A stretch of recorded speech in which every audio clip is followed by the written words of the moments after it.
Cyber does keeps it on track, though. Really. Folks, we are going to play an intro here with that everything. We just wanted to like do something interesting for y'all and shock you with like a little, human connection first. Then an intro. Hey, yo, Jay, can we get some ratchet one time? Look, I don't want to talk. How you try and press the kid and read it, you was soft. All you know is capping, homie, you don't know the law. Pedal to the metal, you ain't catching me. The worst mom ever. I mean, she's like the Iceman family in X2, basically, in one. Hey, Mr. Anti-Idiotic, if I was at Kenosha and whatever, whatnot, everything, I would pretend that I got hurt, right? And like put some rubble on top of me and shit and whatnot, and look like and pretend I was hurt and shit when Kitty Pryde came around, and pretend I like was injured and shit and whatnot, and like let her save me just so I can hit that shit. You know what I'm saying? Yeah. That's how I would do it. You feel me? Just to be clear, like that's how I would get down. I would pretend I was a good ocean survivor. I'd be like, Kitty, save me. I'd take some rocks and like put them on myself and shit and whatnot. Rub some dirt on my face. And like yours and then you had to pretend you're a mutant, not a human, right? And so like, oh my god, what kind of power do you have? I'd be like, my mutant powers, I have an extremely tiny penis.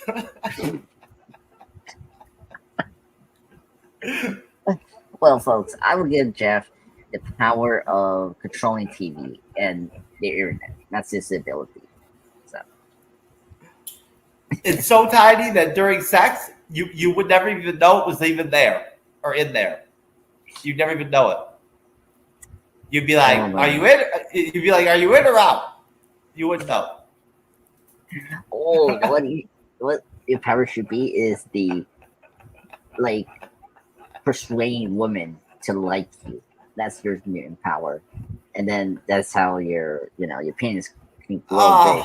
Women like me. I may be kind of like a.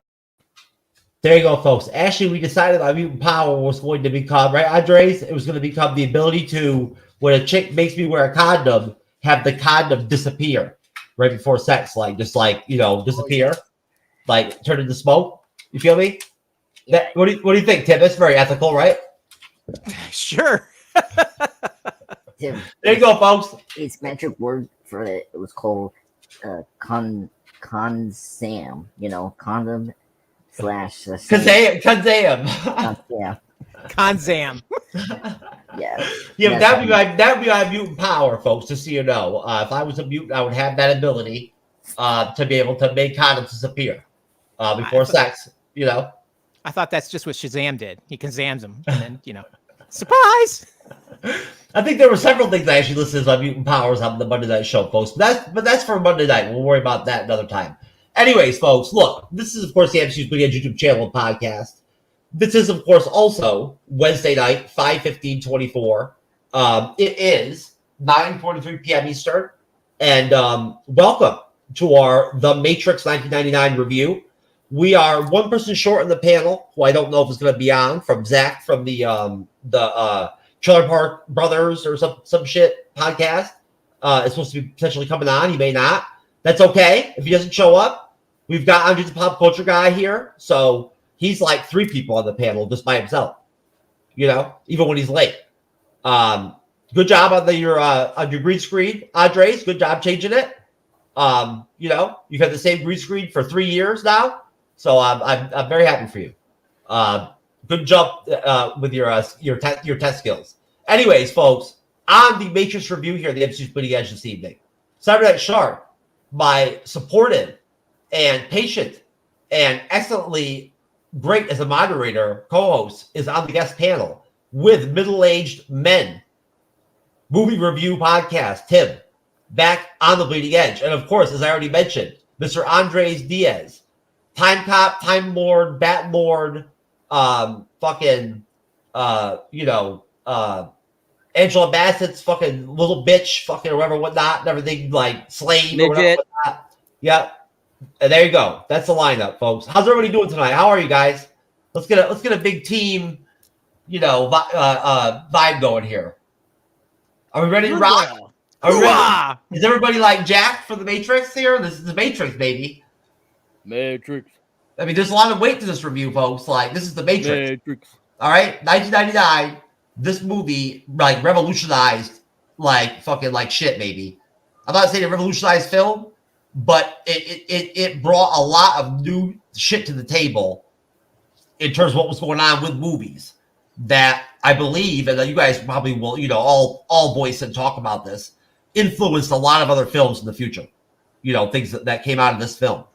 And it was super fucking like popular, well, not everything, and like super awesome to watch when it first came out back in the day. Like, talk about a good first watch film, baby. And that'll be my first question, guys, from the panel. I'll go to you, Cyber, first. And, sir, you are the co-host of the MCU'S Bleeding Edge, sir. I believe you should deserve that honor. Sir, would you not agree that when it comes to a first watch film, and that's it, I'm just talking about first watch, The Matrix is a powerhouse? Most certainly. Anytime you go to see a movie and the first time you watch it and you're blown away, I would say that you definitely 100% that would make it a, you know, just like what you said, a great first time flick. This movie, the first time I watched it, it was definitely not in 1999, unfortunately. It was a few years later, probably around. I would say it was probably around the time Reloaded and Resurrection came out, or Revolutions. Was that when you were single and you were too busy getting pussy to watch movies? No. Oh, okay. I wasn't sure. No. Okay. Unfortunately, I wish that was the reason why I didn't watch them, but that's not. Anyways, baby, I missed The Matrix. I was too busy getting laid. Yeah. Anyways, the first time I watched it, I remember just being blown away by it, especially by the visuals, because it was top-notch visuals for 1999. It really was kind of one of those first films that really delved deeply into using so much CGI as well. And it definitely was one of those films that, you know, the whole idea behind it was about being in the digital world. So this movie had to do a lot with digitalness. So that alone and how good quality it was, along with a great story and great cast, really would blow your mind watching this the first time. So yeah, highly one of those films that's blows your mind the first time you watch it. Tim, same question, sir. Yeah, this is a fantastic movie. This is one of the movies I call the what the hell am I watching movie, because you start this movie off and you're watching it and you have no idea what's really going on, and until they pull Neo out of the Matrix basically and into reality, then you start to get a grasp of what's really going on. You're just bewildered on what it's doing, and that's what I remember taking away the first time I seen it in the theater.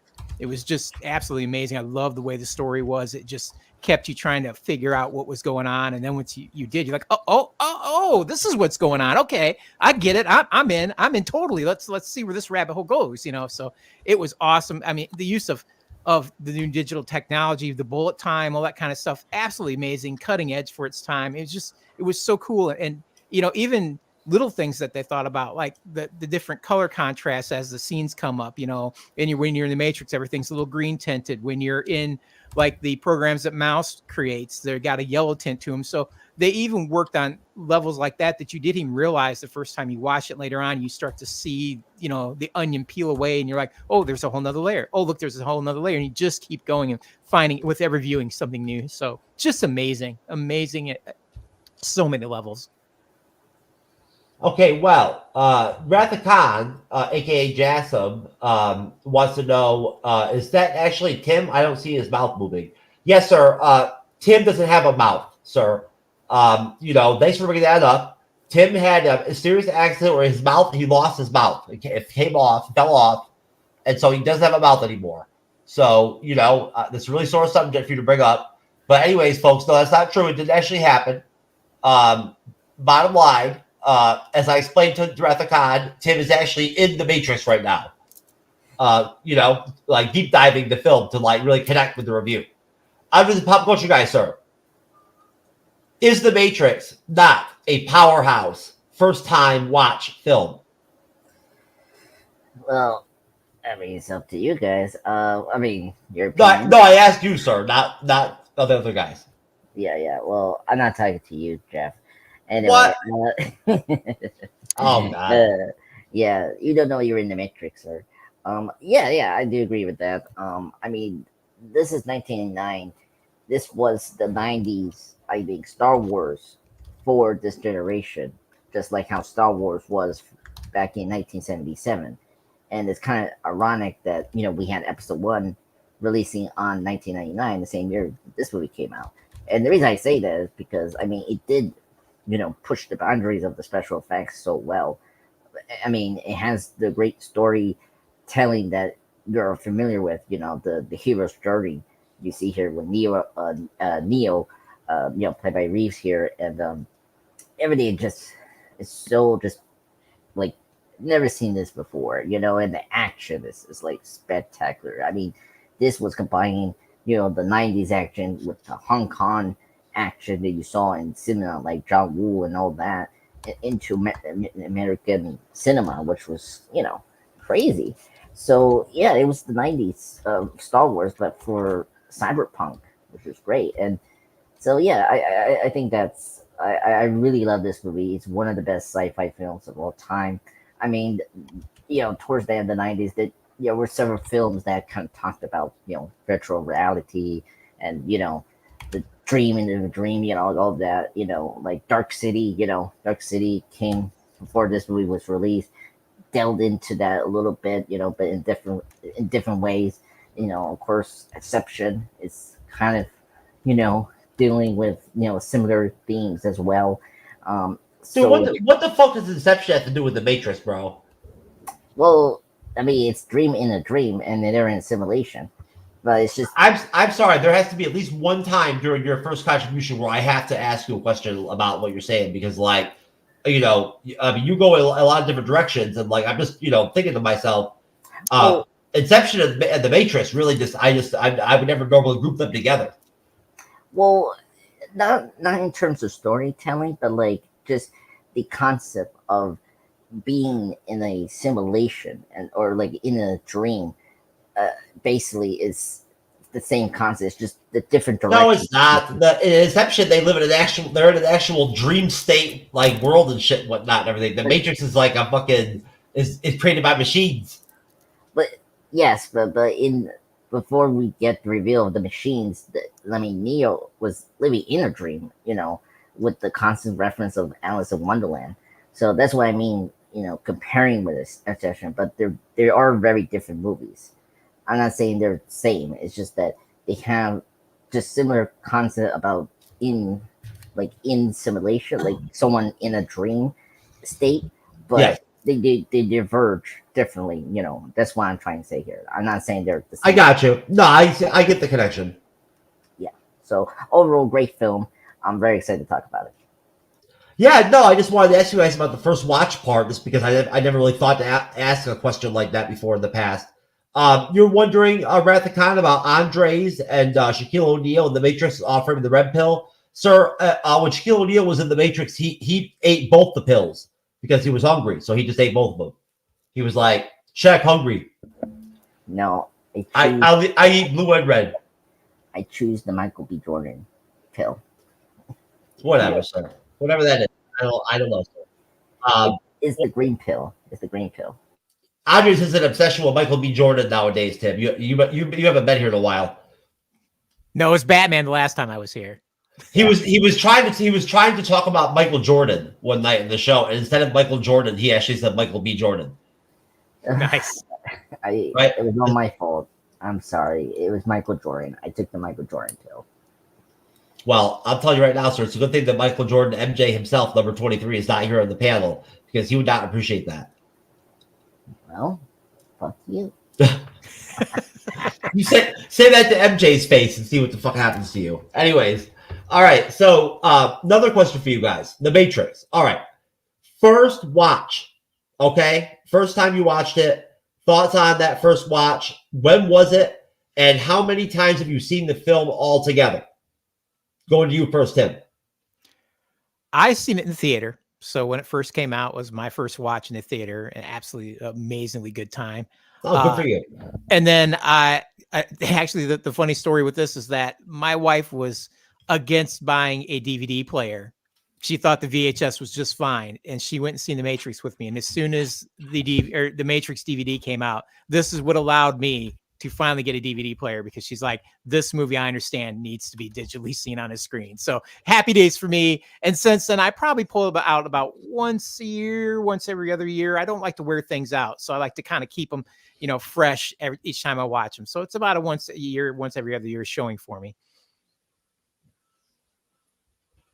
Okay. Sorry about the awkward silence. I was busy staring at Andre's pop culture guy, waiting for some kind of reaction from him from the comment I was putting up on him.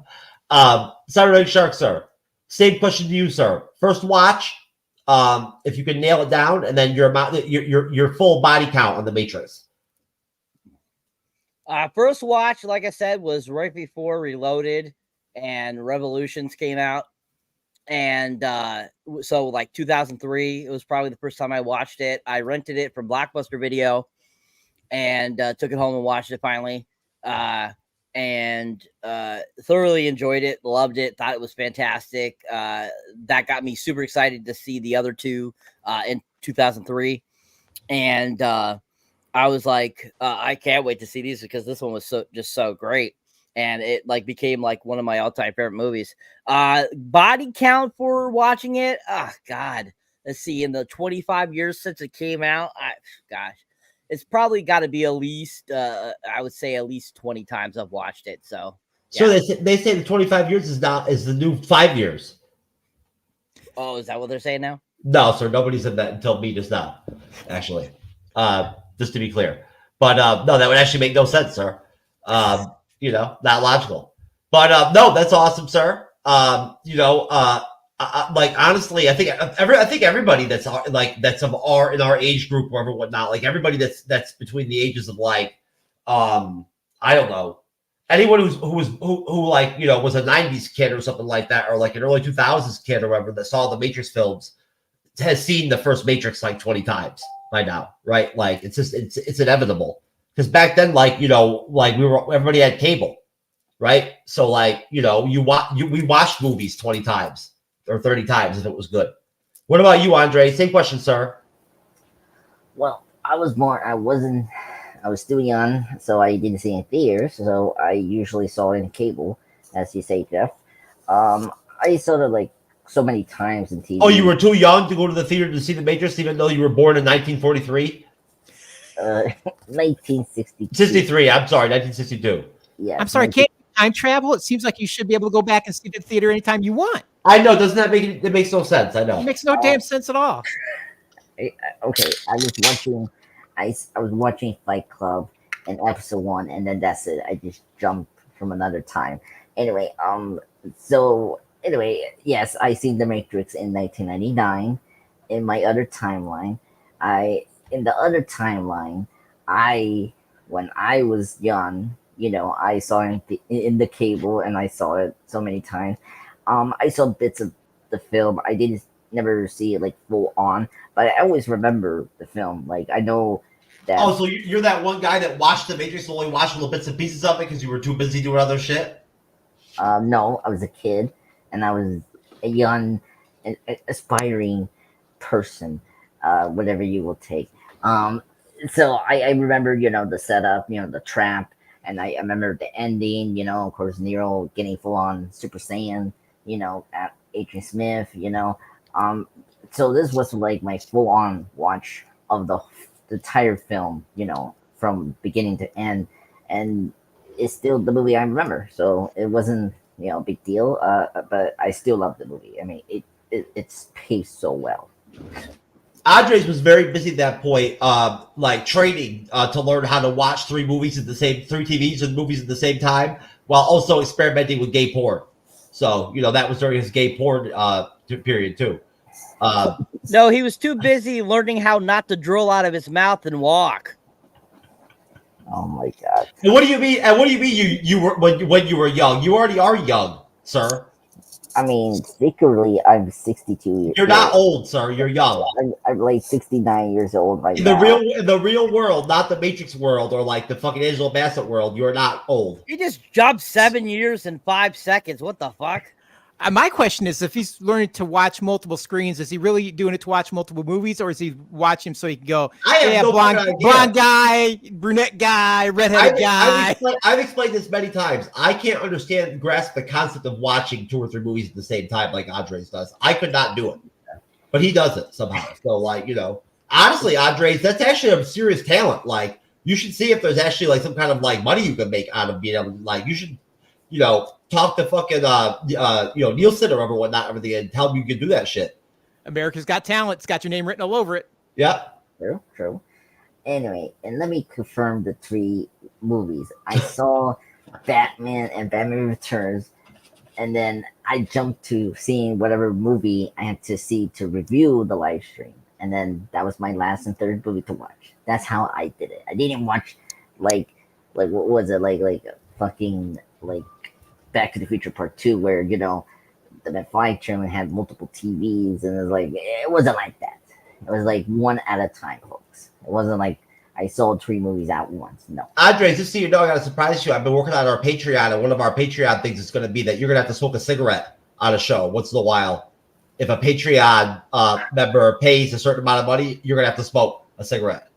Well, I have asthma, so that's everyone on the team is going to have to sacrifice, sir, as a factor of Patreon, sir. We're all going to have to sacrifice and be willing to do some crazy shit here and there and whatnot, and do some different shit. Right, Cyber? That's how it has to be. Actually, I don't give a fuck about Patreon, so fuck that. How it has to be. Well, we're not drinking Patron, sir. I'm talking about Patreon. Patron is later after the show. No. I'll just move on. I'm done. I'm not going to make you smoke a cigarette. Shut up, motherfucker. Oh, Jesus Christ. As if I would actually do that to you. Anyways, no. I would only make you smoke a crack pipe, sir. Never a cigarette. But anyway, so The Matrix. All right, now, this is actually going to be really interesting and very amazing because it shocked me. The Matrix, believe it or not, was only made, its budget was $63 million. The box office off that $63 million was $467.2 in 1999, which is pretty fucking good, I'd say. That's essentially, as we've talked about before. I mean, you guys can tell me if I'm right, Cyber, Andres, whatever. We talked about this before with these numbers. That's basically the same thing as in our money now, making the movie at $120 million and making close to $1 billion off of it, right? That's pretty solid numbers. So just to show you how successful The Matrix was. Essentially, the running time is 136 minutes. It was released in March 24th, 1999, so it came out in March. Distributed by Warner Brothers, who we're big fans of. Directed by the Wachowskis. The Wachowski brothers, who are now trans, I guess. Now they're actually the ladies Wachowski or some shit. I'm not sure. But that's here nor there. They're known as the Wachowski sisters now. Okay, there you go. I couldn't figure the word to use. The sisters now. Very, very interesting. Good for them. Very happy for them. Produced by Joel Silver. Starring Keanu Reeves, of course, whose beard I copied. I have a Keanu Reeves pussy beard. Thank you, Keanu. Laurence Fishburne, Carrie-Anne Moss, Hugo Weaving, who is fucking outstanding in the movie. Joe Pantoliano. Bill Pope is a cinematographer. And the score music is done by Don Davis. Basically, the movie is considered a science fiction action film, which I think is apt. And it is the first installment in the Matrix film series, of which we were going to be reviewing Matrix 2, 3, and 4. Now, I've never seen 4, so when we do that, that will be my first watch. Just a real quick snippet from the Wachowskis. The Matrix is an example of the cyberpunk subgenre of science fiction, and the Wachowskis' approach to action scenes was influenced by anime. and martial arts films, which if you've seen the film, which, you know, we hope since you're watching the review, you have, you can see it in the film. Particularly fight choreographers and wire food techniques from Hong Kong action cinema, which is where you get a lot of the you know, walking on the walls type, you know, moves and whatnot, everything that some of the characters do. And then, of course, also in the famous, you know, dojo scene. So the film popularized terms such as the red pill, introduced a visual effect known as bullet time, in which the heightened perception of certain characters is represented by allowing the action within a shot to progress in slow motion, while the camera appears to move through the scene at normal speed, allowing the sped up movements of certain characters to be perceived normally. That's pretty deep. So, of course, the film's success did lead to 2 feature film sequels, and then I guess what was it, last year, I think, they dropped Matrix 4. So the film came out in 1999. It's a 90s film. In terms of the intro of The Matrix, how we start off with The Matrix, the plot, at an abandoned hotel, a police squad corners Trinity, who we don't know is Trinity yet, who overpowers them with superhuman abilities. She flees, pursued by the police and a group of suited agents capable of similar superhuman feats. She answers a ringing public telephone and vanishes. Now, I'll stop there before we even go to Neo. Questions, thoughts? I'm just pop culture guy on that intro scene with the agents, right? And, you know, and with Trinity. So the opening, I mean, first off, we got, you know, the proper, you know, the coding that is very familiar with the franchise, with the green, and we see the title, you know, The Matrix, very cool, and the music by, you know, John Davis is spectacular in the film, and right away it hooks you right there, and then you don't know what's going on, and so, you know, we get our introduction to Trinity, you know, played by Carrie-Anne Moss, a great actress, if you have seen her work, like Jessica Jones and Memento, that was going to come out the year after this movie, and you don't know, and then of course we get the introduction of Mr. You know, Agent Smith, you know, played by Hugo Weaving, and anyway, I mean, great villain by, you know, Hugo Weaving playing Agent Smith, and has that intimidation and like very robotic kind of performance that you can tell they're very different, and so yeah, and right at the bat, you know, we brought up the kind of anime / Hong Kong like you know, fights. Right away, you know, Trinity does these like anime style of like crazy Super Saiyan kind of like skills, which you only see that in anime or Hong Kong films, and see that right there in a very American film. It's really cool, and I mean the way she beats up those cops were just so spectacular. Great chase sequence. When you know the one agent, you know, is going to chase her, and then her chasing to the phone to like get out.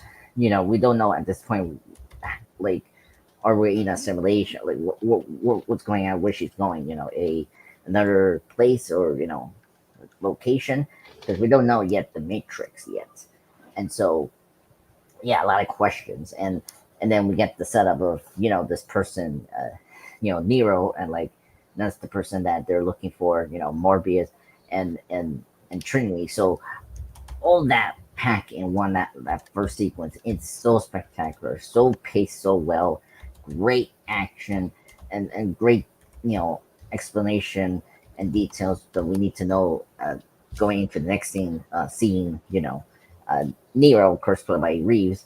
So very fantastic beginning sequence to hook you for this film, and I never like lost that after this sequence. Like, you still hook after that sequence. So very spectacular sequence, and I'm very excited to hear what you guys thought about that. Well, I already lost everything you said, sir. So, but great job, good contribution, sir. I was kidding. Wonderful. Whatever, sir. Every time you say "fuck you," it's just like it's like Coming to America, baby. To me, it's almost like you're saying "I love you." Yes, fuck you too. Anyways, middle-aged Tim, sir. Sir. I apologize. I didn't mean to cut you off. What were you going to say? I was going to say, I love the beginning of this film. I mean, I love this scene in particular. I mean, this is the hook. It's like a hook in music. It gets you and makes you want to have more. And it's like that. It's like that first crack hit, baby.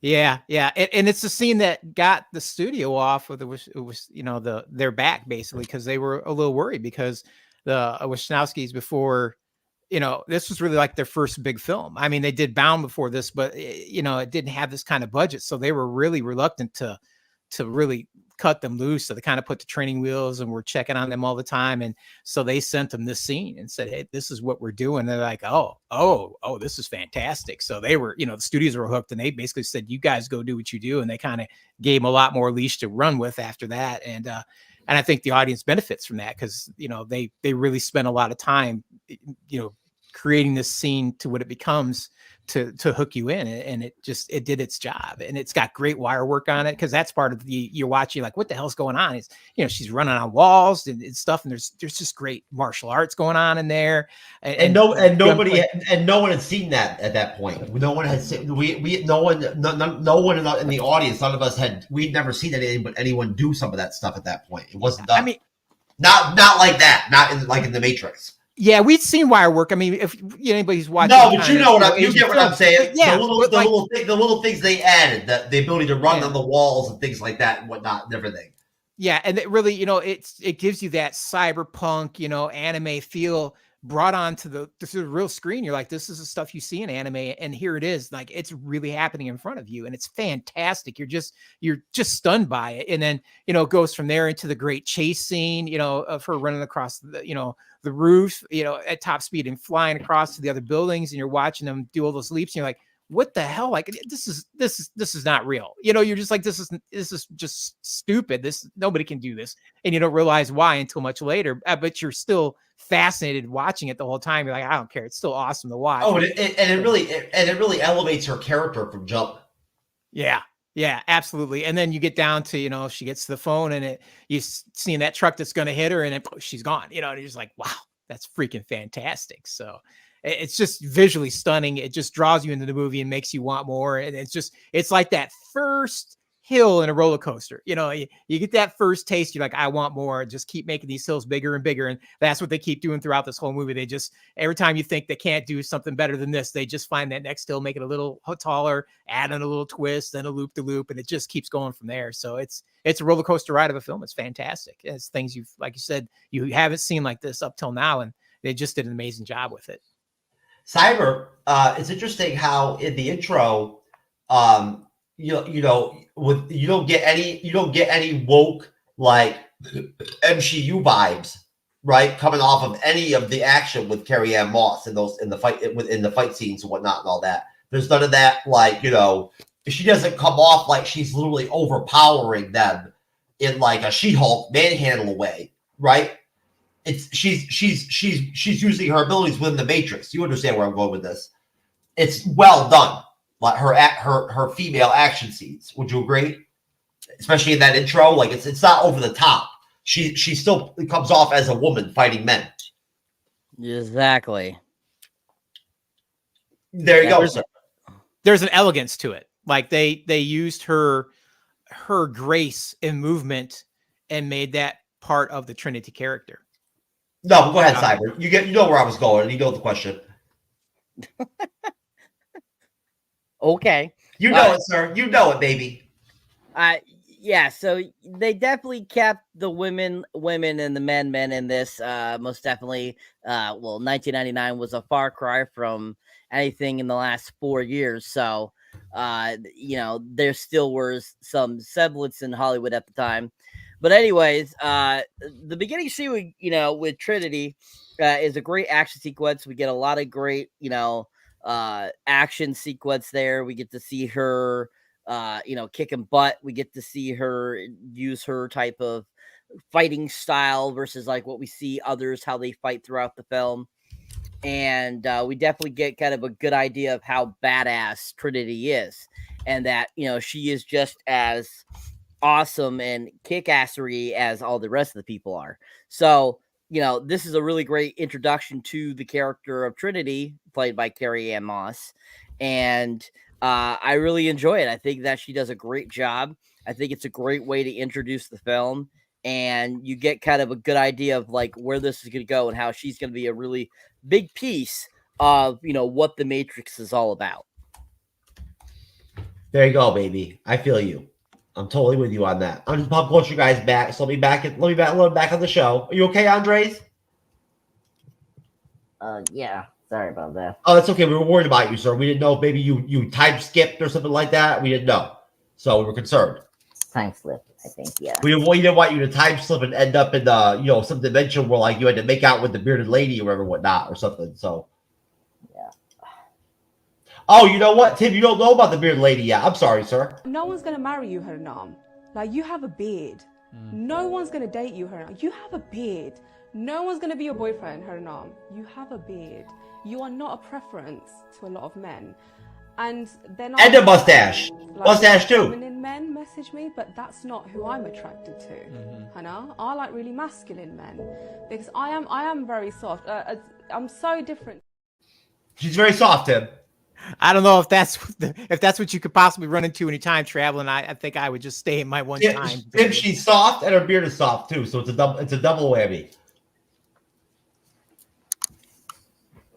Hey, I'll tell you right now.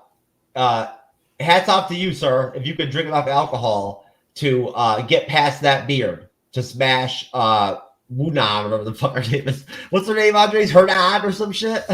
Yeah, Hernan or something like that. I'm sorry, Andres. I know I haven't played your favorite video yet. Don't worry. At some point during the show, sir, I'll play your clip.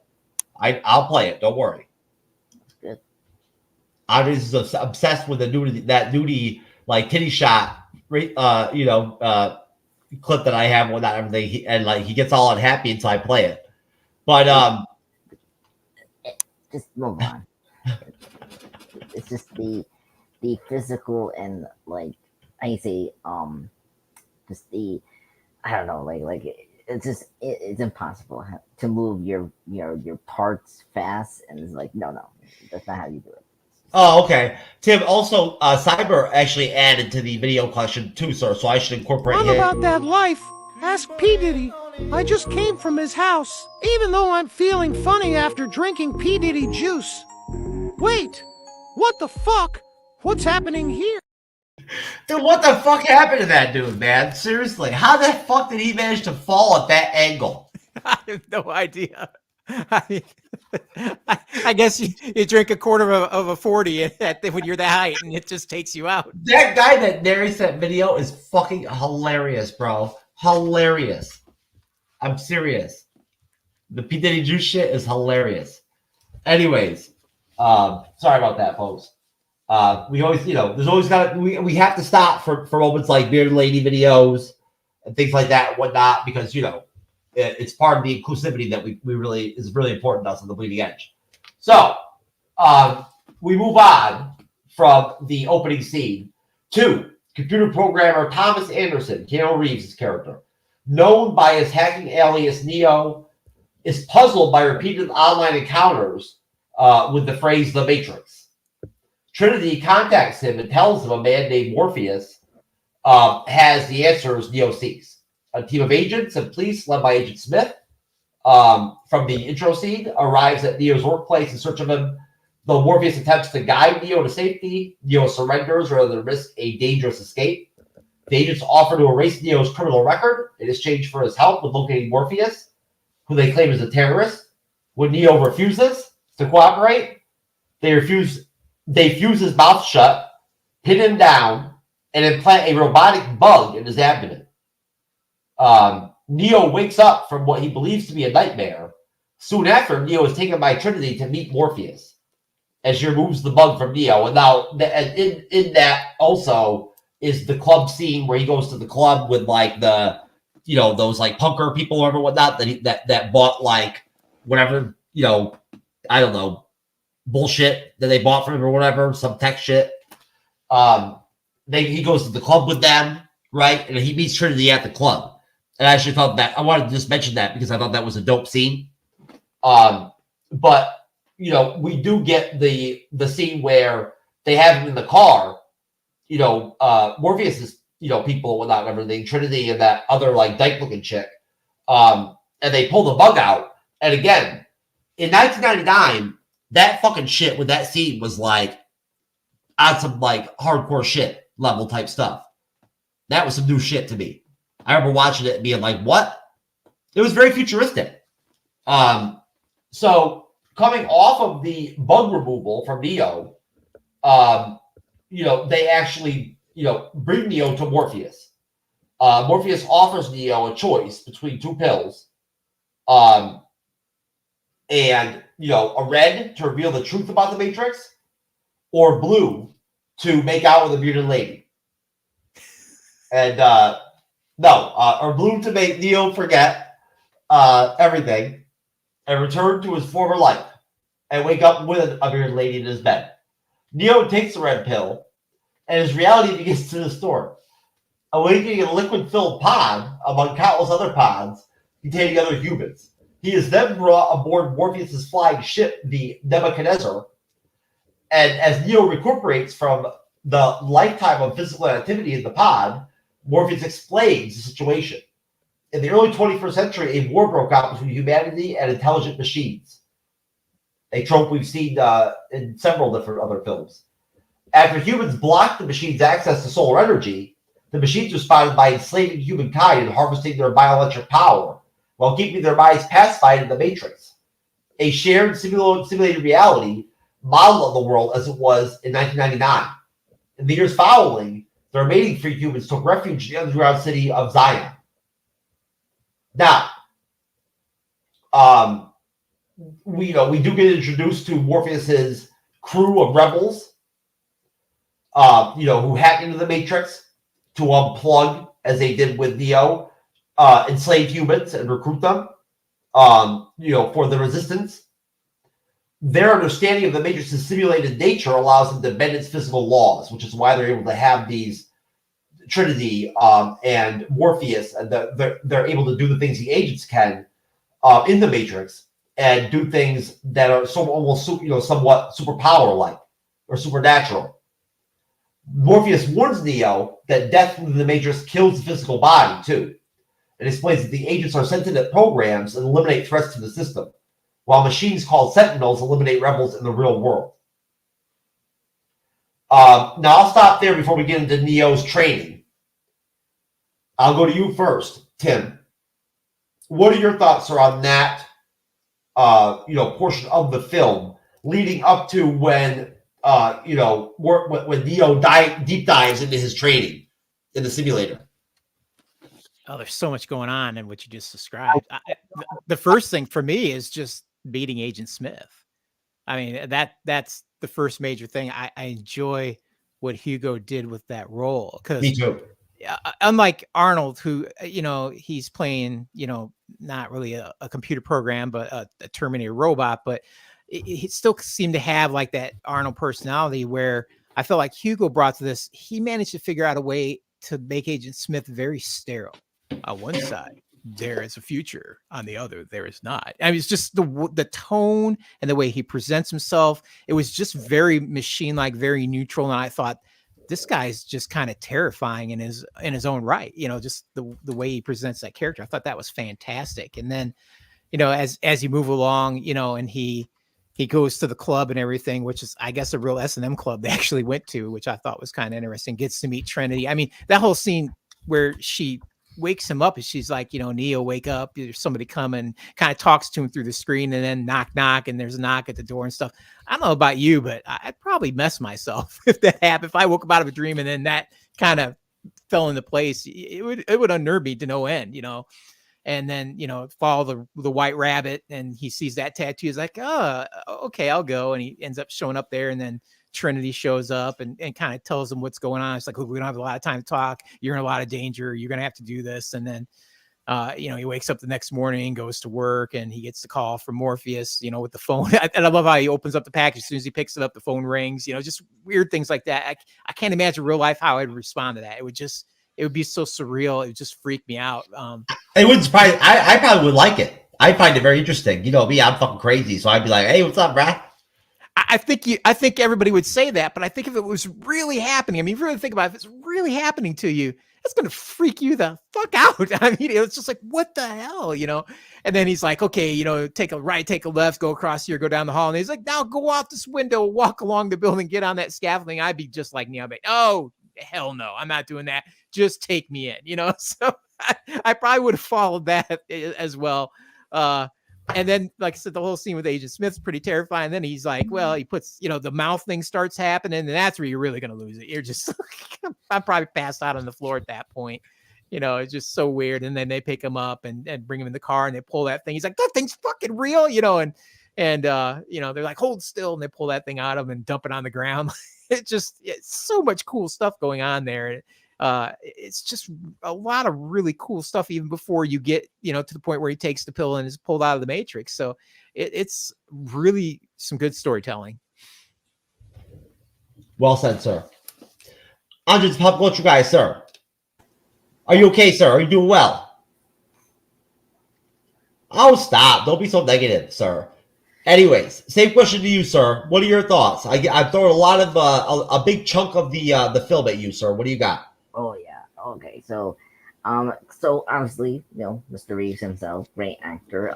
I mean, I don't know if you guys heard initially, you know, the role for Neo was supposed to be Will Smith, and I cannot never imagine someone else besides Reeves playing this character. I mean, he just is Nero for this trilogy, with this franchise we have to talk about with the next 3 sequels. He just embodies this like very worldly kind of person that, you know, he's trying to find purpose in life and all that, and a very good hacker. You know, he seems like a legit hacker. And that sequence, you know, him going down to the rapid, you know, the right rapid, you know, going to that party, seeing Trinity, and then, you know, the job. And by the way, his boss was so rude. I mean, he's like, don't ever come late ever again because you have a good job. And it's like, come on, he's late for like 1 in the morning. It's like, what's such a big deal? He's definitely a machine. So I hope he died in the next sequels. But anyway, that's not the point there. Yeah, it was very funny when, you know, Morbius was kind of like guiding him to like escape, and he has to go over, you know, the windows to go to, I don't know what you call that, like the scaffolding thing. And right after that, he's like, nope. He just surrender and just, you know, get arrested. And man, I don't remember much about the interrogation. When I finally saw this in this, I was shocked with the mouth closing. That was so creepy. This movie has so many like body horror in some moments, which is crazy for a sci-fi like action film. So, and then the bug going into his like, you know, stomach, it's like, oh man. So that was crazy. And I had an STD like that one time, to be honest with you. Just one time I had one like that. It was crazy. Oh my god. Sure thing, sir.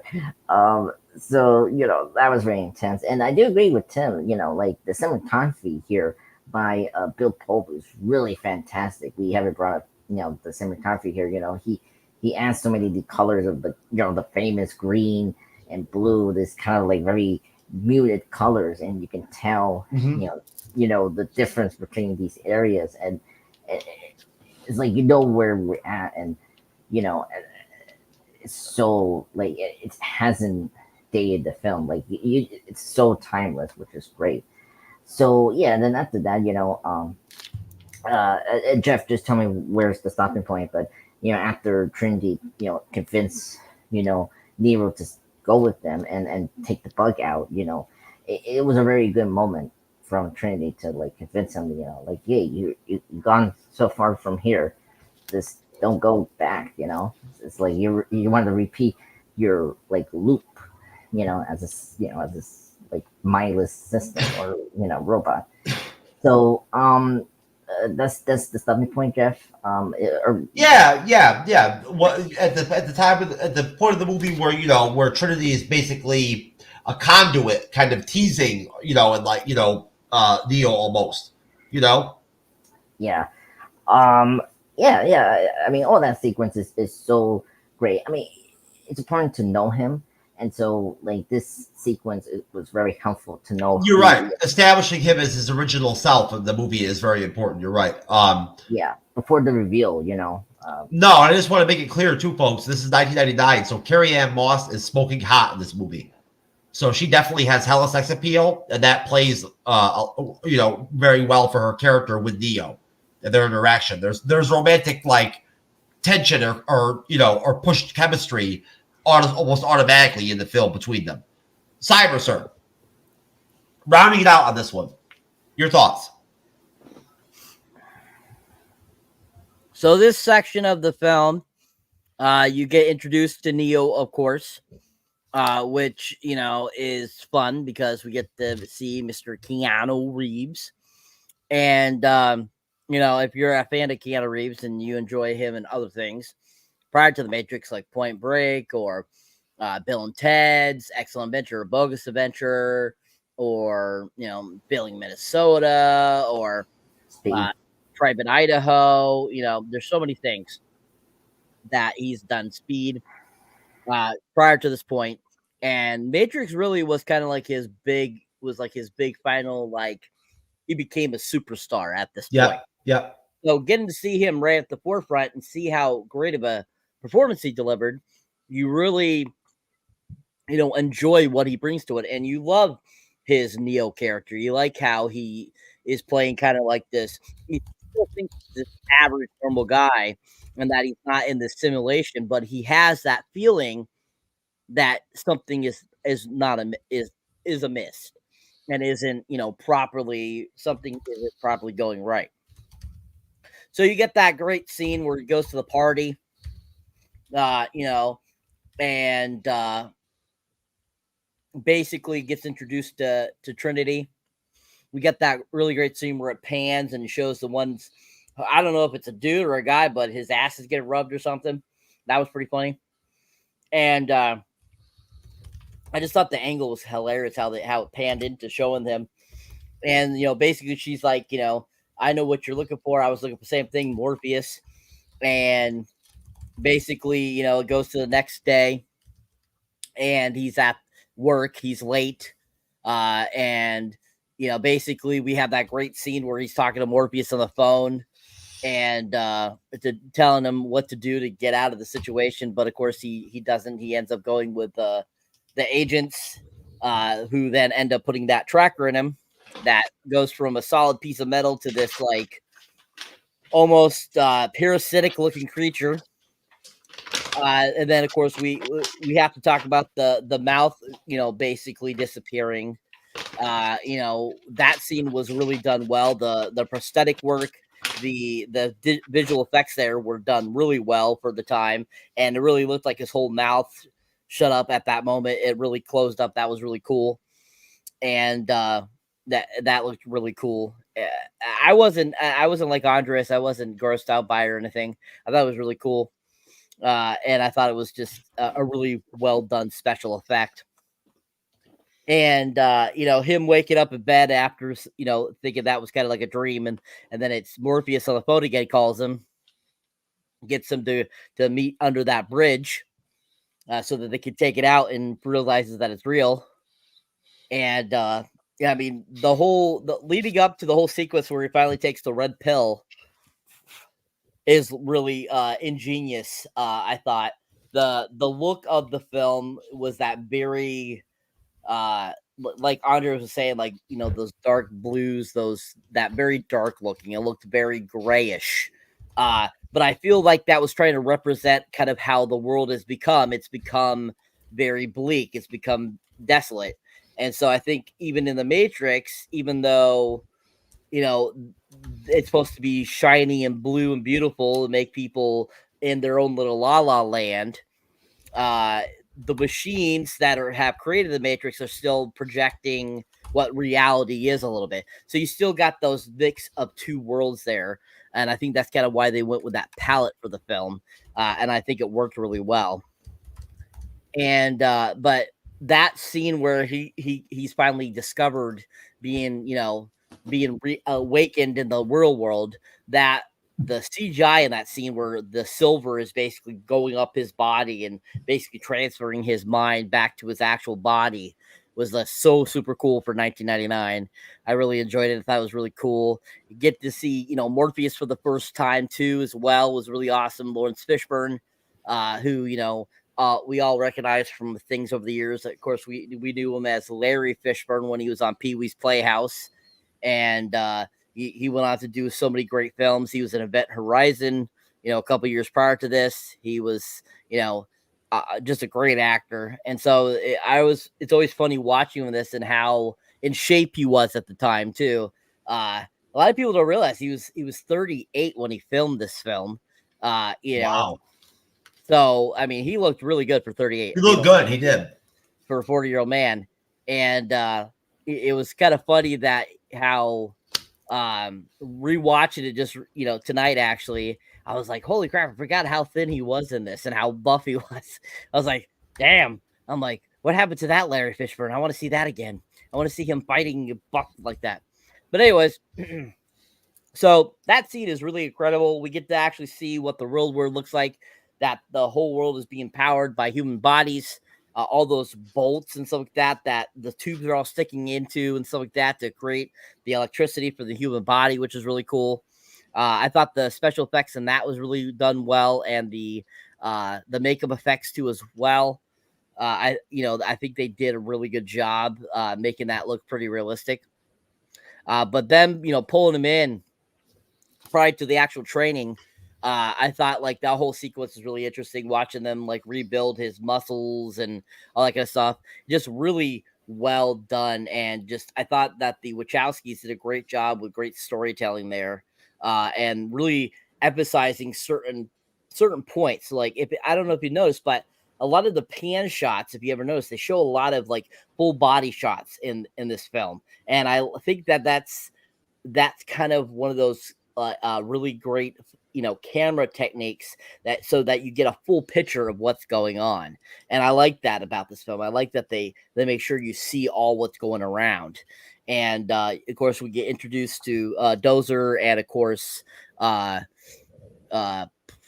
Tank, and who I absolutely love Tank. I think he was one of my favorite characters beside Agent Smith in this film, and he's just really awesome.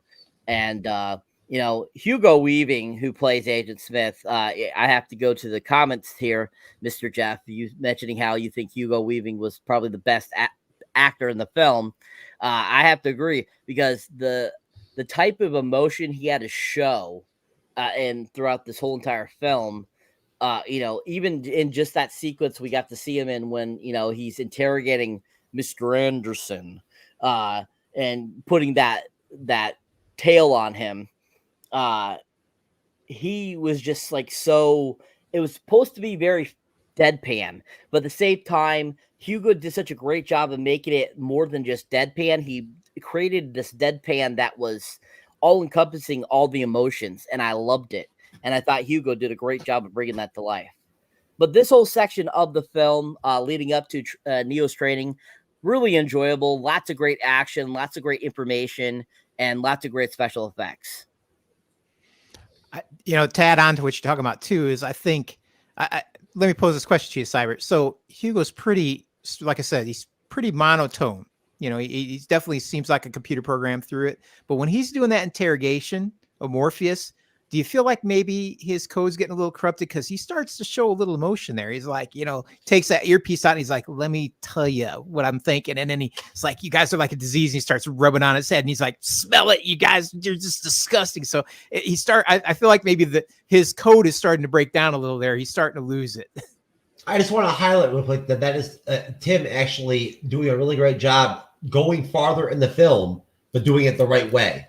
Thank you, Tim. It's a good way to connect. This isn't to do with you, Andres. So do you have to flip me off? I'm talking about Tim. You did that's a great use, Tim, of moving forward into the plot of the film and whatnot. Can't they get to the earlier part, but not overdoing it? You know what I'm saying? So great job, sir. I would slap your hand, sir, if I could. So anyways, the green code that runs down the screen, or the green tint in all the scenes within the Matrix, is meant to make it feel like watching the movie through a computer monitor. Just to be clear, we talked about the green, you know, Aldridge, you mentioned the green, the blues and all that and whatnot. That's what it's about, right? The colors could also be interpreted as a reference to older computer monitors that displayed monitors green text.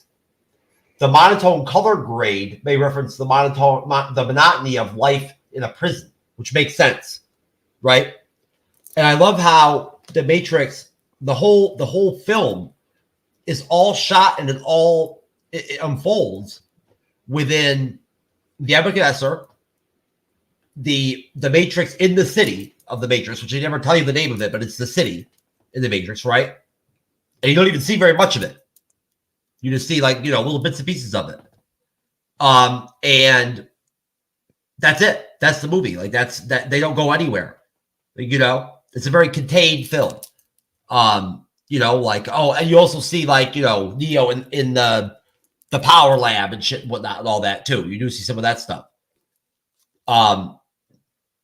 In the other Matrix films, there's more movement. You see them, you know, do other stuff. They go to Zion and all that shit and whatnot and everything, you know, like there's a little bit more stuff going on with that. Yeah, I know, Andre, it's been 30 years, sir. It's crazy. Keanu Reeves looks young as fuck in The Matrix. I'm talking about the Crow, not the Matrix, sir. Oh, the Crow? I'm sorry, yeah, sir. Yeah. The Matrix is only 25 years old, sir. Okay, sir. I apologize. I got it confused. The Crow is a really good movie. Yeah, great movie. Yeah, The Crow's really good. I'm looking forward to reviewing it. All right, so basically, I'm going to go ahead right now. And what do you guys want first? Do you want a clip from the film, or do you want the trailer? Whatever you want, sir. Okay, I'll pick them. I was trying to be more, you know, democratic about the shit, but no problem. Have you ever had a dream, Neo, that you were so sure was real? What if you were unable to wake from that dream? How would you know the difference between the dream world and the real world? It's the question that drives us, Neo. What is the Matrix? It is the world that has been pulled over your eyes to blind you from the truth. For your... No one has ever done anything like this. That's why it's going to work. Mr. Anders. What are you trying to tell me? That I can dodge bullets? No, Neo. I'm trying to tell you that when you're ready, you won't have to. Whoa.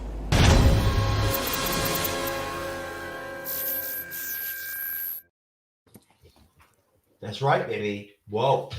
So, before we move into the movie farther down into the plot, I just wanted to mention one thing that I notated and whatnot during my outline, and that was that, of course, every film has some imperfections and whatnot and all that.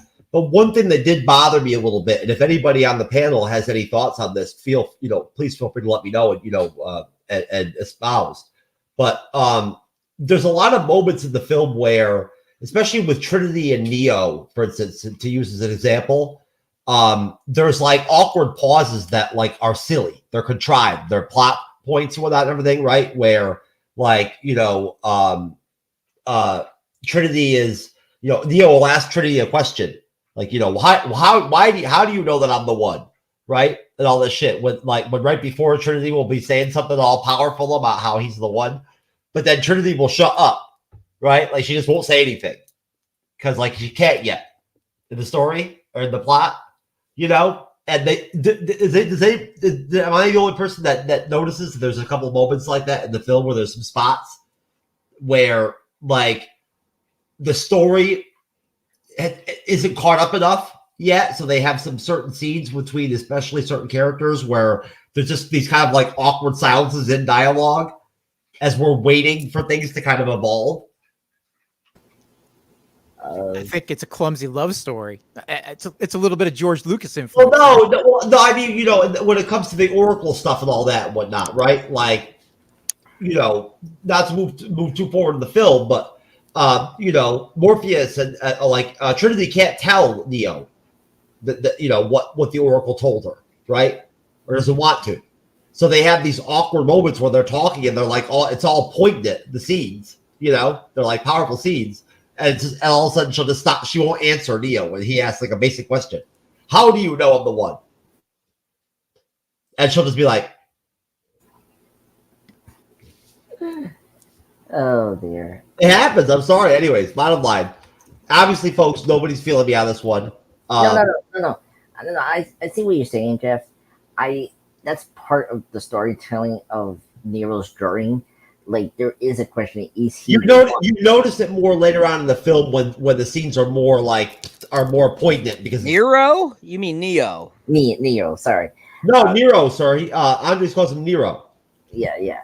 My bad. No. I get what you're saying, Jeff. I think it is supposed to be awkward, or it's supposed to be mystery, foremost, because it's the payoff.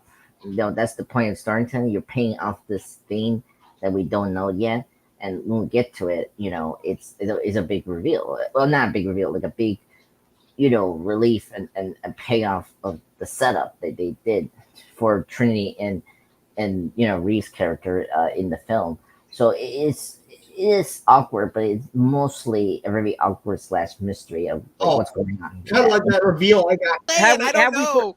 Have we forgotten he's a fucking computer nerd too? Hello. I'm Keanu Reeves, baby. Point Break, bitch. Did you ever see Point Break? What do you expect from me? Anyways, no. So we move on further into the film, right? And that's when Neo, as he's recuperated now, like Nebuchadnezzar from all his time, in the tank or whatever. He learns about the Matrix and that he can go and sit in the chair or get plugged in, and he starts training and going to the simulations and whatnot and everything, right? And essentially, goes in and goes crazy and starts killing it and whatnot and everything. And, basically Neo's prowess during virtual training cements Morpheus' belief that Neo is the one, which is, that whole angle is interesting during the film. It's a great part of the story. Morpheus' belief in this concept that he's the one. And you're seeing all the other crew members and whatnot and everything, watching him and whatnot and everything, and seeing, Neo, learning faster than anybody else normally would. The one, of course, is a human prophesized to free humankind. So, the group, the rebellion enters the Matrix to visit the Oracle, a prophet-like program who predicted that the one would emerge. She implies to Neo that he is not the one and warns that he will have to choose between Morpheus' life and his own.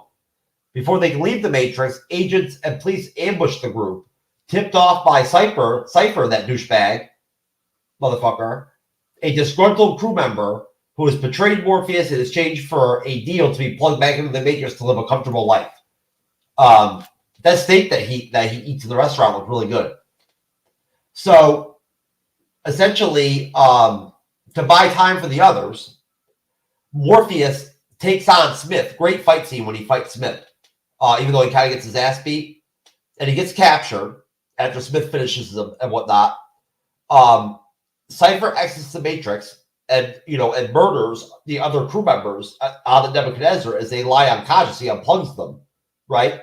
And we get a great scene where he's on the phone with Trinity, questioning her, about a Neo being the one, as he's pulling the plug, and Trinity's still yes, I believe in him. Before Cypher can kill Neo and Trinity, Tank regains consciousness and kills him, lights him up before pulling Neo and Trinity from the Matrix through the phone. The agents interrogate Morpheus to learn his access codes to the mainframe computer in Zion, which would allow them to destroy it with their Sentinels or whatever they're called. Neo resolves to return to the Matrix, to rescue Morpheus after initially Tank wants them to pull the plug on him, and they're about to. They're at the precipice. But Neo mans up and he's I just know I can do it, maybe. Or some shit, basically, right? Some classic Keanu Reeves Neo dialogue. Or something along those lines. He's I just know. I'm not the one, but I just know I can do it. And he's gonna go back and save Morpheus. Trinity puts him in his place and shit, is I'm going too, motherfucker. I outrank you. But of course, the Oracle did prophesize that Neo would have to choose between Morpheus's life and his. So, Trinity insists on accompanying him. We get the really cool "we need guns" scene, a la Commando-esque type scene, whatever, from that trailer. That is awesome with all the guns. I love guns. In the 90s, they had guns in the movies. It was great. I love that part about the Matrix. They have a lot of guns. It's wonderful. So, essentially, Trinity and and Neo prepare for this mission to go rescue Morpheus, and I'll stop there before they actually go on the mission. Cyberneticshark, sir, your thoughts on the segment of the film leading up to the actual launch of the rescue mission for Morpheus, or excuse me, Morpheus. Yeah, let's. It's not Morbius, people. Morpheus, PH, people. All right. So, I mean, this section of the film, it's very entertaining. We get to see Neo learning how to be uploaded with all this information. He takes it like a machine. Once again, kind of pushing it towards Morpheus that he is the one. We see them in action in one of the simulated realities. He gets basically kind of he's basically force fed exactly what the real world's like at before he really goes into simulation, and he has kind of a hard time with it at first before he really gets into learning stuff. But as he learns stuff, he's showing signs that he is the one. Morpheus sees it because he's a lot faster than a lot of people. All of them are watching on the screens, watching them fight, and even Mouse is noticing like how fast he is and stuff like that. And that sequence was really well done. From there, we more training goes on. We get the Lady in Red sequence where Neo thinks they're actually in the Matrix, but they're not. Teaches them about the agents, a little bit, stuff like that. Which I thought was very visually cool looking. And I thought they did a really good job there, especially when they're doing like scenes where they're pausing stuff. I thought that was really done well, that they integrated it very well, and it looked like it was actually a part of like a simulation and something like that, which I thought was really cool. And so, as they go on, we finally get kind of that we get to go see the Oracle, and Oracle tells Neo blah blah blah, tell him basically that he's not the one, and he's seems like he's kind of, he looks kind of like he's relieved, but at the same time he's like kind of disappointed at the same time, and you're kind of like, well, he's got to do what I got to do, you know what I mean? And even Morpheus comes in after he's done with the Oracle. He's like, what she said to you is between you and her. I don't need to know. And you're just kind of like, you don't want to know, Morpheus. You don't want to know. And you're kind of like, okay, cool. But then basically when they're trying to make their way back, that's when they unfortunately get put into a trap. That's when the whole Cypher thing happens. And, Cypher, played by Joe Palantino, is so fun. I really like him. And he's been one of my favorite actors since I saw him in The Goonies back in '85. And, I think that he's just one of those great character actors. And so him playing Cypher was a really good choice because he could play a really good, like, kind of douchebaggy type of character. And he plays that very well in this. And I remember the first time watching this and finding out he was a bad guy, I was like, what? I'm like, especially that scene where he's talking with, Agent Smith. Isn't he in Memento as a bad guy too? Yes. And which was a year later. And he's like eating that steak, and I'm just he's eating that steak and saying it's so juicy, yummy. I'm just going to myself, man, damn, I need a steak myself because that just looks so good. But anyways, that's what I said, dude. That was the best fucking looking steak ever. So you know, you get why he's doing what he's doing, because that the taste of a steak, there's nothing like it, and you gotta understand why you want to go back to tasting that versus that crap that they're eating on the Nebuchadnezzar that looks basically like gruel. And so, you know, going back to him, you know, basically turning on them and putting them in a trap and stuff, he starts pulling out their plugs, killing them all, watching them die. I thought all the actors and actresses did a great job of pretending to die, and so that was really done well. And I thought that that whole sequence is just, you're like on the tip of your feet and tip of your toes, just like, holy crap, is he gonna win? Is he gonna get all the people? And so, you know, finally we get to him having that conversation with Trinity, and him asking her all these questions before Tank, you know, comes back to save the day and allow Trinity and Neo to get back, which was really done well. I really enjoyed the guy that played Tank, Marcus Chano, I think is his last name. I thought he did a really good job. I would have liked to seen him in more of the films because he was just a really great character, and I thought he did a good job in the film. And I wish he definitely would have had more screen time in this film, because he had a pretty decent amount, but I would have liked to have seen him a little more of a capacity. I thought it would have been nice. But yeah, I think he does a great job too, as well, at just portraying this Tank character, and you could feel his basically he has a really good way of expressing his emotions. Like where we were talking earlier about how, you know, Hugo Weaving is very deadpan. He's all really emotional. So I thought they're two very good contrasting facial actors.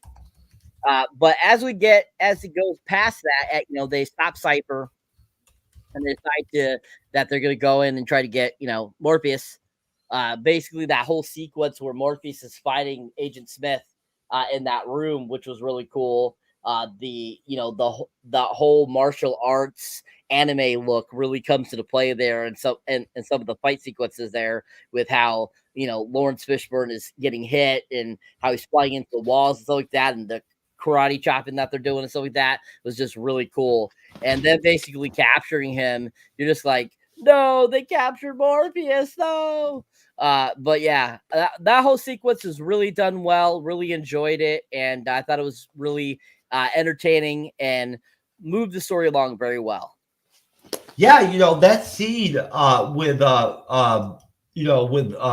Morpheus and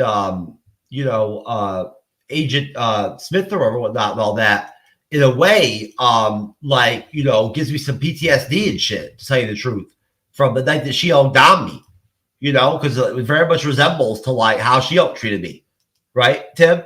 You know, like, I mean, when she grabbed me up with her claws and shit and whatnot, like, you know how Morpheus' head gets like bashed into a toilet and breaks the toilet and shit and whatnot.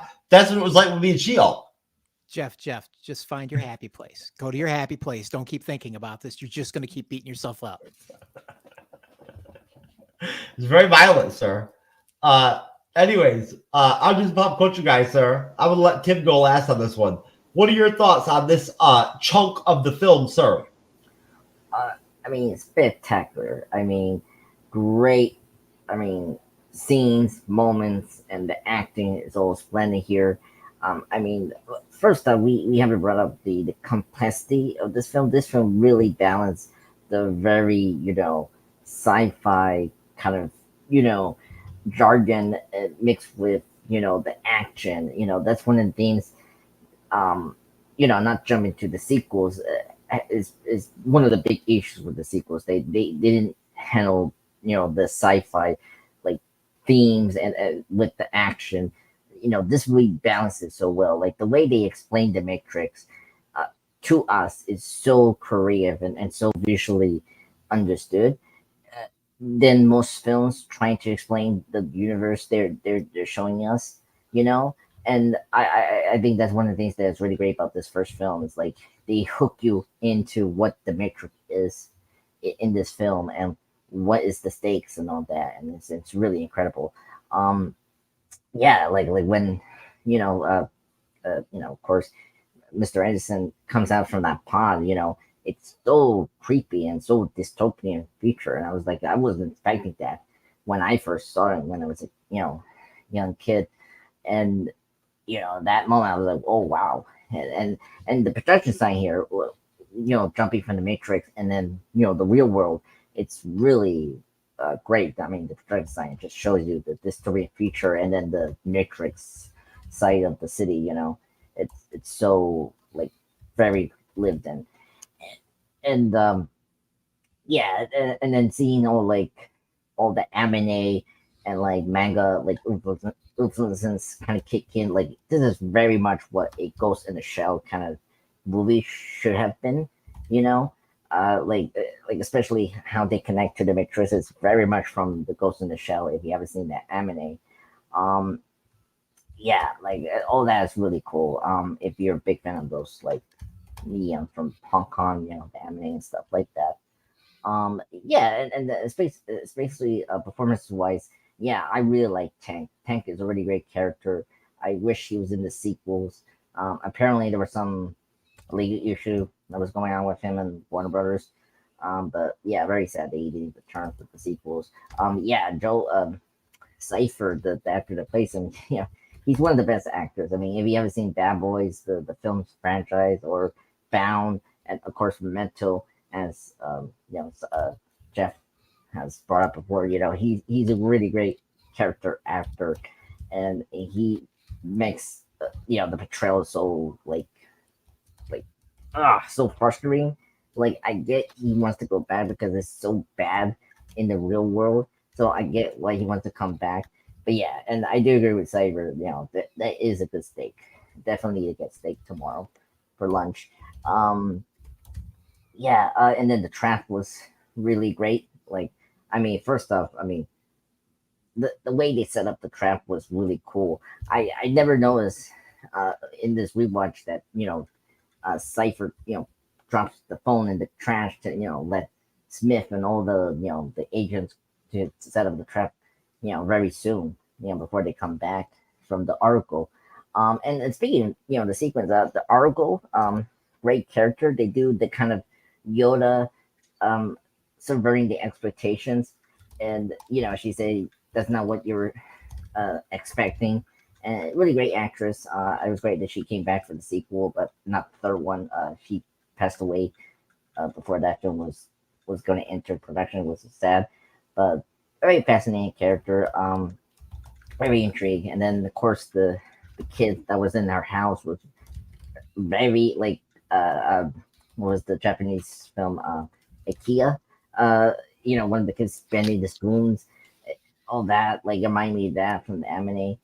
And so yeah, and then when they jump the trap, it's all action packed. I mean, the fight between Smith and Frenchborn is so spectacular. I mean, like just hand to hand, the comeback, it's just so great.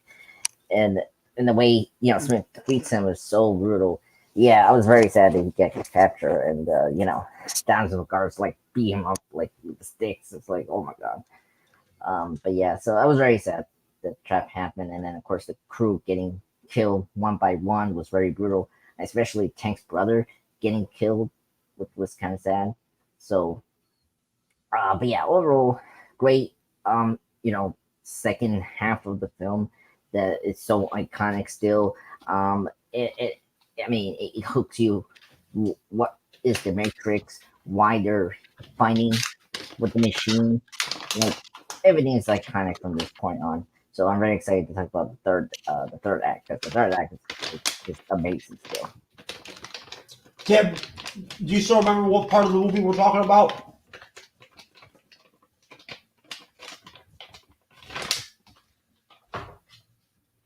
Tim.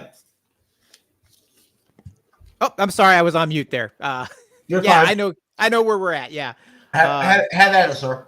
So I found watching it this time, I picked up a lot of things, or I remembered other details, because I'm really looking for things that are out of the ordinary. And I enjoyed the training programs. I enjoyed those a lot.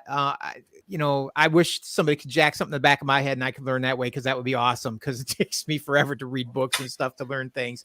But what I enjoyed about that is the subtle things they did. When you watch those training programs, you can tell they're not Matrix programs. They're written by mouse, so it's a poorer man's training program. And the things that they did is they hired a lot of twins and stuff and had them in those programs. So if you watch, you'll see a lot of what would be duplicate characters inside those, or you'll see somebody that they'll have one moment they'll have bumping into Neo, and the next minute that same actor is the cop that's leaning up against a car. So it's the same actor multiple times wearing different, uniforms, outfits, whatever, throughout it. So I thought that was kind of a cool take that you won't pick up on your first time watching it, maybe not in your fourth or fifth. So I thought that was really cool. And, once they get done training, then they go in and they get into the dojo, and he gets to kind of spar with Morpheus. And Morpheus is kind of acting like the ancient master from the temple training him. He's kind of explaining things, but not really just spelling out for me. He's doing that riddle thing. So he's like trying to tell him, like, look, the world that you live in is not the world that we fight in when we're in the Matrix. Like, physics and stuff doesn't matter here. You can do things outside of the norm. You need to think outside the box, but he never really quite says it. He'll just pose it in questions to Neo, and he's kind of trying to let him figure it out. And I thought that was infuriating for Neo, but yet interesting, and kind of harkens back to the ancient master when you ask him questions and he just answers a question with another question or another riddle. And then you get to Cypher sitting, and having his meeting with Agent Smith, asking him to give up Morpheus. And the thing that really kind of struck me in that was the whole conversation going back to Mouse going, chicken, how do they know what chicken tastes like? And I'm watching him enjoy that steak, and I'm like, well, how does he really know doesn't taste like chicken? I don't know why that was the focal point for me at that point, but it really kind of like circled back and brought that whole conversation in. Like, wow, how do they know what food tastes like? If everything tastes like chicken, because they only know what chicken tastes like. So that, you guys are really fixated. I'm like, I need to go have a steak, and I'm just like, I wonder if that steak tastes like chicken. But I really found that kind of fascinating. It kind of brought that back in for me. And then they go to see the Oracle. And it's kind of what you expect, as far as moving the story along. She's going to tell him you're not the one, and stuff. And Neo's kind of like, I'm not sure you're exactly right in that. But I think the pivotal thing during the Oracle scene is not his conversation with the Oracle. It's when he's in the waiting room and he talks to that little boy who's bending the spoons. And he's like, go ahead and try it. But he's like, but you can't bend the spoon. That's impossible. But you can change the reality around the spoon to make it seem like it's bending. And I think that's the epiphany moment where Neo starts to put it together with what Morpheus said to him in the training in the dojo. He's like, look, I really, I can warp this reality and make it into what I want it to be, because it doesn't follow the laws of physics or, the reality that I know. And he makes that spoon start to bend. And so I think that's the moment it starts to click for him, and then of course they leave there, and, the trap is set. And so they kind of get caught, the agents are waiting for him. And I'll tell you what, Morpheus, man, he fights that agent like a boss. He comes out of that wall just screaming, drops on top of him like he's going for broke, man. And he gives the agent, a couple minutes of a good fight, considering that he really knows he can't win. But I thought that was, a really awesome scene for Laurence Fishburne. I thought he just did great in that. It really looked believable. He got his ass kicked in the end, but man, he gave it his all, and I thought it was really cool. And then that brings us up, to Well, Tim, I don't mean to cut you off, but it services the story too, overall, because the whole concept from the jump is that the agents overpower them. Yes, absolutely. And then that brings us up to my comment earlier, where you kind of see the breakdown of Agent Smith a little bit when he's having his little heart-to-heart with Morpheus. And he's like, I can't stand you. You're like cockroaches, and you should just smell yourself. You guys are horrible. And I think that's where you start to see him break down a little bit, where I think maybe his code's breaking down a little bit. And so I think that's kind of telling, and he's really kind of concerned about getting these codes. He's like, look, if I could just get these codes, I can get out of here. And I think he feels the need that he needs to get out of this Matrix part, so that, he doesn't degrade any further. It's kind of was my take on it. And then you have Neo, like we got it, because they're all sitting around. He also had that $50 gift certificate to Savage Shield Massage and Spa too laying around too. So that Yeah, absolutely. I don't know what that refers to, but I'm going to go with it. But I think, they're all sitting around, they're contemplating like, look, we're going to have to pull this out of Morpheus. We're going to have to kill him. We don't have a choice. We can't let the codes for the mainframes, fall into the hands of the agents.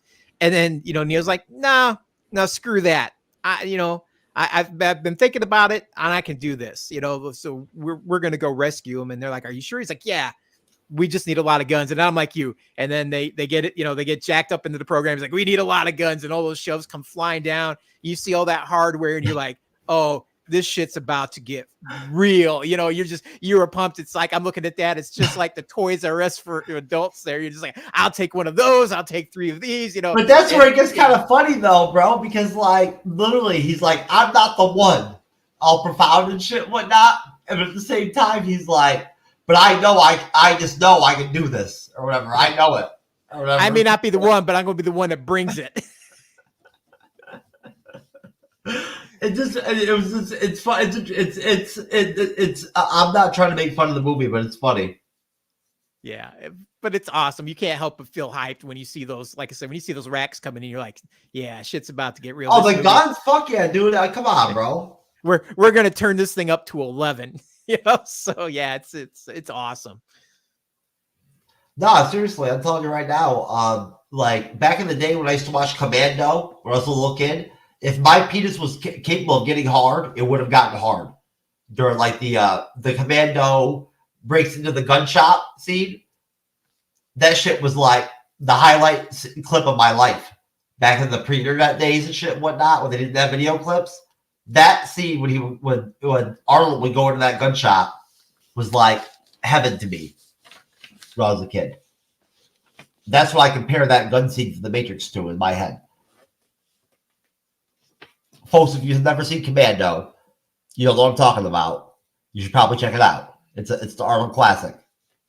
So, at this point, right? Basically, if Tim, are you done, Tim? Yeah, I'm done. We're ready to go from there. We got the guns. We're ready to go. I think you're ready to move on. So yeah, let's do it. Sir. I just wanted to make sure. All right. So I want to point out really quick that the movie did win 4 Oscars. Of course, all of them having to do with the actual production of the film, not anything having to do with the acting or anything like that, whatnot. 4 nominations, 4 Oscars, which I did not know until today. So, that actually was surprising to me. I want to go around really quick and throw in like a wild card question. Cyber, what do you think about the budget and the box office spread that we talked about in the beginning of the film? Just to kind of change things up. I think it was 62 million versus 480 box office. Yeah, that's not surprising at all. I mean, anything to talk about it. I mean, that 62 million was pretty common around that time frame, the late 90s. Anything big budget. I mean, look at Titanic. Titanic was around that much too to make. So I thought it would have been more expensive. I did. When I saw the 62, I thought it would have been more. Well, at the time, don't forget there was less visual effects being used versus practical effects. But also because it was the infancy of kind of technology becoming CGI being more and more common, it wasn't expensive to make because it was still in a lower grade quality. So it wasn't going to be as much. I mean, really, majority of that money probably was for the talent. I mean, between Keanu Reeves and Laurence Fishburne, it was probably a hefty price, for what they probably got for the movies. And then, of course, all the other little mid actors got probably pretty good. But 62 million, that I feel that was pretty basic for that time for definitely this type of film. And it quadrupling it, for its run, its theatrical run, I'm not shocked because it was such a great, fantastic film. So, I mean, that's really good for 1999, almost 500 million. compared to today, like a 500 million film would be the low end tier of a film. So, especially because it's a lot more to make these days. You know, it's 100 million to 200 million to make a film these days. So, I mean, that's 40 million to, 140 million more than it would have been to make this film, 25 years ago. So that really is, if you were to take the numbers from today and put them to that, it would equal what you see today. So it's not surprising to me at all. So would you say to extend that, would you say that if the Matrix had never come out in 1999 and they dropped it now in some form that would be in real time, right, with 2024, that it would do as well financially, remember whatnot, as it did back then? Prior to 2020, yes. After 2020, because of what has gone on the last 4 years, no. I mean, look at Resurrection. Resurrection did okay, but at the same time, maybe if it was released this year, it would have done a lot better if it had been released in the prior 3 years. But good point. But I mean, movies are coming back, as you see. I mean, this year, a lot of films have been doing a lot better financially. Between Godzilla X Kong and the new Planet of the Apes film, both of those are on, they're both marching up the screen very well. So yeah, I think if it was released in 2024, you would see the same numbers you did in 1999. Okay, same question to you, Tim. Well, I basically just laid out the cyber. What are your thoughts on that whole scope, in terms of how the film would fare now, right? And the budget, the box office. It's a hard call because, I mean, the movie as it sits right now, it might actually do a lot of money because, in my opinion, a lot of what Hollywood's putting out these days is just crap. Well, we talked about how, it's, as a first watch film, it's a fucking powerhouse. Yeah. But if if you let the current trend of writing go the way it is these days and unleash them on this film, it could be an entirely different film. So I guess it's how you want to look at it. But if it's verbatim the way the film sits right now, it might be one of those breakout films just because it is that good and people are so desperate for good entertainment. So I think it could possibly make a lot of money in right now at this point. Okay. And what do you think about that budget? That's $2 million. Does that surprise you? Were you a little shocked that it was a little bit more? It was a little bit more for the Matrix? No, I don't think so. I would say though these days it might actually be cheaper to make because the effects have come so far compared to what they were doing then. Like a lot of what they did then, you could do so much cheaper now. So the budget might actually be less. It might cost less to do that, but it probably costs you more in actors at this point. I don't know. Yeah. When you take into consideration the time jump and everything and whatnot, inflation and all that and whatnot, I get where you're going. I do. Yeah. And honestly, it is. I mean, it's interesting, to think about what would happen if a movie like The Matrix came out nowadays in 2024, how it would fare. But what do you think, Andre? Same question to you. What do you think about the budget, how much money the movie made in 99, and then this concept of what if they dropped it now, if they never had been The Matrix before 99? So if it's like the quality of the film we got back in 1999, it would still perform well. But the reason that it was successful, it's something you guys haven't brought up, is the marketing. That's something we need to bring up. The reason that there was a hype for this film, the reason it did so well was because the marketing that Warner Brothers did was so spectacular. This was the early signs of online marketing. Something we saw, in a couple of films. They build up the hype. What is the Matrix? And back then, when computers are now getting into everyone's houses, that's how Warner Brothers market the film. And one of my issues right now, currently in the movie theaters of today, is the marketing. Because sometimes can be successful, like Godzilla, Kong. I mean, the reason that did well was because of we were coming out from Godzilla minus one, a great Godzilla film, and we're like, it was a big like kaiju year, so like obviously Godzilla and Kong was the next kaiju film, so it did well because it was coming from a very successful Oscar winner film.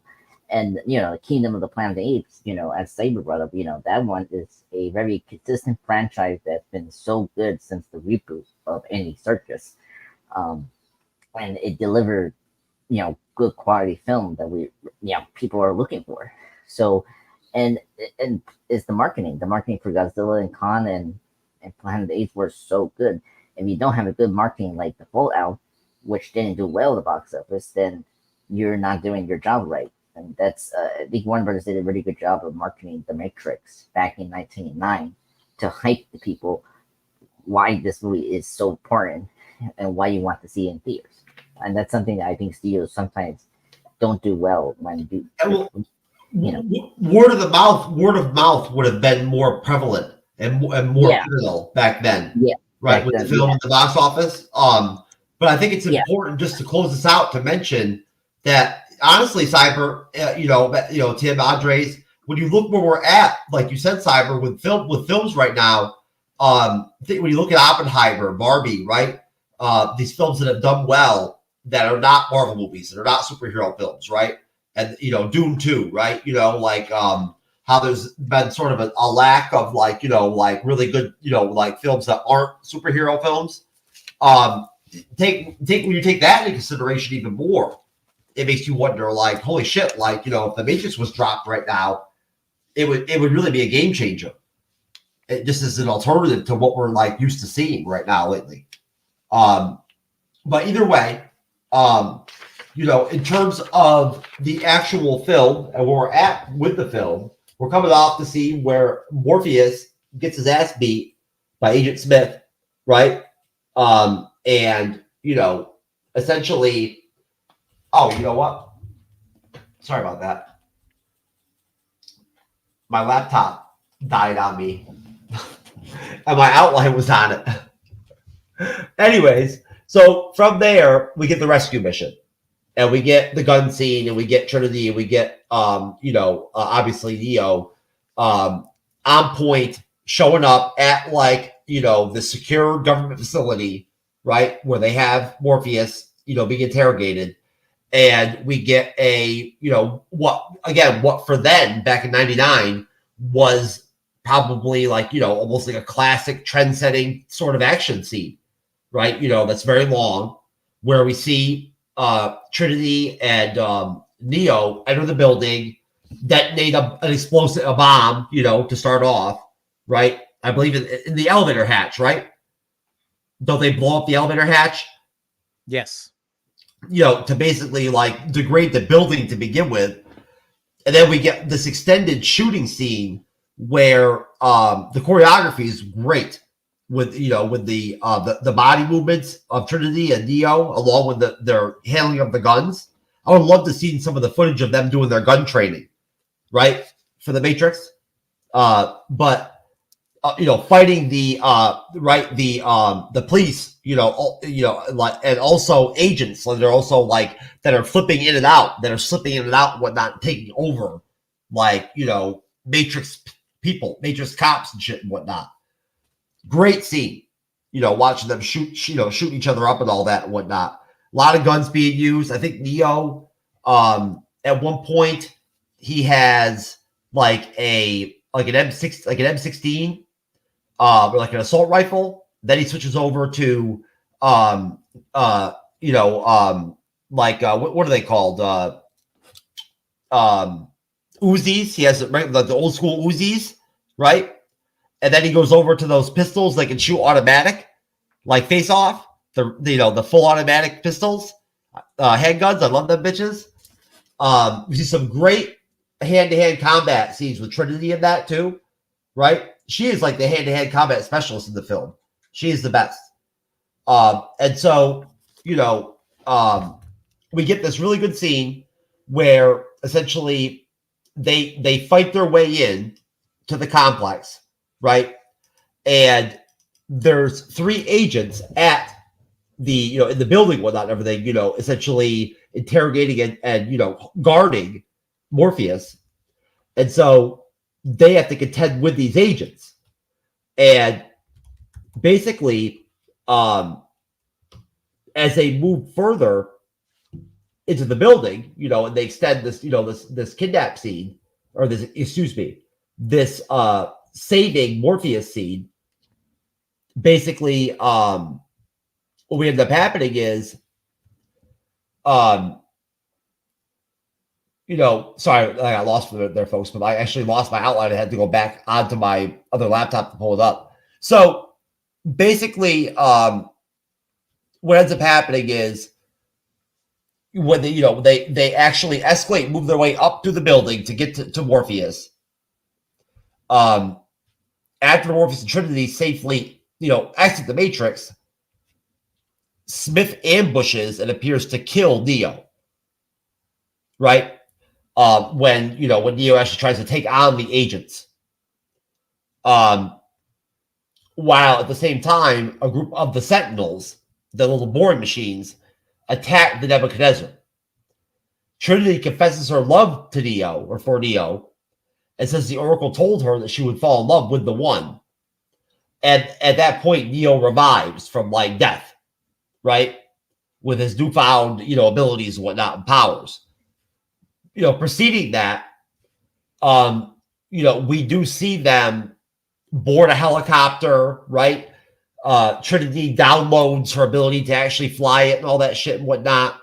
Neo takes over the minigun, which actually they had a real minigun on the chopper for the scene where they actually, save Morpheus. And it's a great scene. Watching the bullets being shot from the minigun, from the helicopter into the building, right? With the water running down and whatnot, everything from the sprinklers of the building, from the explosion.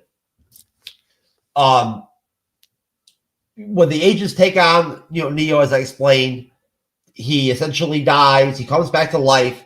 When he comes back to life, he actually kind of sort of figures it out finally and becomes the One, right? And, at that point, he has the ability now to perceive and sort of control the Matrix. He then just beats Smith's ass. At that point, he just beats Smith up, prompting all the other agents and whatnot to just basically take off and leave and run. And so he leaves the Matrix just as the ship's electromagnetic pulse disables the Sentinels outside with tanks still back in the Matrix while they have their bodies all, jacked in. Back in the Matrix, Neo makes a telephone call promising the machines they will show their prisoners a world where anything is possible. And then he hangs up and flies away. So that is the end of the film. And, as I said right there, flies away. Am I frozen? Oh, I'm not frozen. All right, good. All right, I'll start with you. I'm just a pop culture guy. Your thoughts, sir, on the final section, or third, as you said, of the film. Amazing, thrilling, innovating. For special effects, this is where you see full on the bullet time, you call it. Seeing the agents and then and Harrison, Neo, doing these moves is crazy. It was so innovative. It got so popular. Every movie, or every show and movie, copy it or / parry it. Scary Movie parried the bullet time, and even the very this is a show that I was watching when I was growing up. The Very Odd Parents parody the bullet time when Neo had to does the move. Whoa, the bullets going after him is so iconic. It was always funny.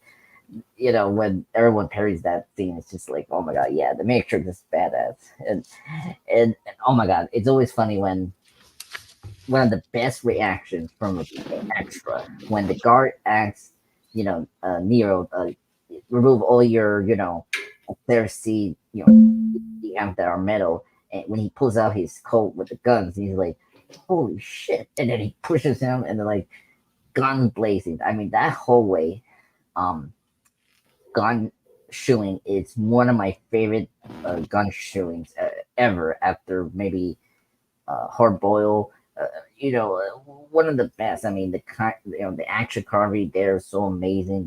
The music, it's so spectacular when Trinity and Nero are trying to get rid of these guards and killing them left to right. It's just like, oh my god, bombastic. And you guys brought up the scene where Agent Smith is interrogating Morbius for getting him the code for was it the person to get the Zion. Thank you, Zion, and that's probably Hugo Weaving's best performance when he's like, "You made the code. I want to get out of here." He's like, he started to act like more human, which is crazy. He was like, he's so desperate to get the codes. I don't think he's like getting corrupted or like getting out of the system. I think he's just you see him throughout the film being very calculating and very robotic. And that moment when he's interrogated, he started to become more human. He's displaying a lot of these like human attributes of like desperation, all that, because he's trying to get the the codes of Zion, and because there's been so many years trying to fight these the resistance, right? So very intriguing that scene, and honestly, after they rescue Morbius after that, and then you get the iconic thing of Neo finding them and trying to escape them. It's so thrilling. That part I barely remember it, so it was very cool to see that full on. And I was shocked when Agent Smith like came around the corner and shoot him. I was like, oh my god, they kill him. I was like, whoa. And then all of a sudden he's alive and he's part of the Matrix. It was so badass. It's almost like uplifting, and he's now in control, and you see him in we don't see it, like he see in his eyes, he sees the Matrix, which is so cool. And then of course was it Trinity confesses her love, which is kind of expected. That's the weak part of the film. I do agree, like the whole romance between Trinity and Neo is so weak. I never really cared for that throughout the trilogy, and I haven't seen the fourth one either, so I don't know where they took that relationship. I mean, they're great actors, but I don't know. It's very weak for this film, but whatever. What are you gonna do? They became poly in Matrix 4. They're polygamous. Oh my god. Okay. Hey, Blizzard Chill, welcome. Reviewing the Matrix. I'm just wrapping up. Great third act, really amazing. I mean, what else you want to talk about? It's so iconic. It innovating. I mean, it really pushed the special effects here, and which helped propel the special effects into the mid 2000s. So that's really good. So I still love this film, and the fact never disappoints me. It's so thrilling. So that's where I'm at. Good to know, sir. I'm glad that's where you're at. Cyberneticshark, sir, your thoughts, sir, on that third of the film.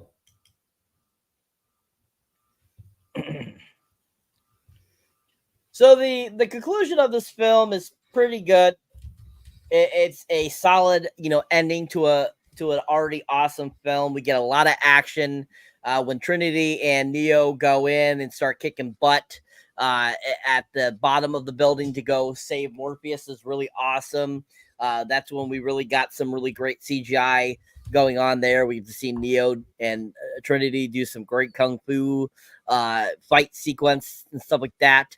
If you ever played the game around that time, or around, I think it was the early 2000s, like when Reloaded was coming out, they had the game that came out. You could play that exact same sequence, and it was absolutely fantastic fun, and enhanced that whole concept of how that whole scene went down. It was so much fun. And but yeah, really solid, section there leading up to them, rescuing Morpheus with a helicopter, them taking out the agents with the giant machine gun, which was really awesome. The helicopter crashing was really awesome, really well done. That whole sequence when the helicopter crashes into the building and it causes like a shockwave was really cool. Great special effect there for its time. I honestly think when Trinity like hits into the building after she has officially hit into it, I really think that was an outtake that they left in the film, because that was freaking hilarious. Because she just kind of goes, pop. I'm like, what that? Like, why? Like, I mean, like I know she's kind of swinging there after running into it, but you think you'd be, kind of just a little bit more still, but she literally is just bouncing on it. So I'm like, I think that was an outtake. I think that was funny. But literally he pulls her up and stuff like that, and then they start running and try to get out of there. They end up at that, she ends up getting taken back out, and Morpheus, and Neo then fights Agent Smith in that subway. We get that really great fight sequence there, and then Neo, basically runs. He tries to make his way to another telephone. He ends up getting shot several times, and it was kind of like overkill. I was kind of like, after Agent Smith kept shooting, I was kind of like, dude, I think a couple bullets would have been good enough there, sir. I don't know why you think you had to empty the clip into him. And he kind of slips over, and you think he's dead, and like on the other side, it's like, oh, he's dead, and then of course Trinity finally shares her secret about what the Oracle told her, that she would fall in love with the One. And he comes back to life and is now fully the One, sees everything like the Matrix itself, the computer screening, which, by the way, that Chinese writing that they use for it is actually from a sushi menu. That's what they got it from. It's actually a sushi menu that is coming down, and all those little green little squirts there you're saying. That's what they actually used for that. So that's actually Japanese that you're reading there, if you can read Japanese, or yeah. So it's actually from a sushi menu. That was actually a fun thing if you watch the making or read it all. You don't know. Well, yeah, the two. Anyways, but so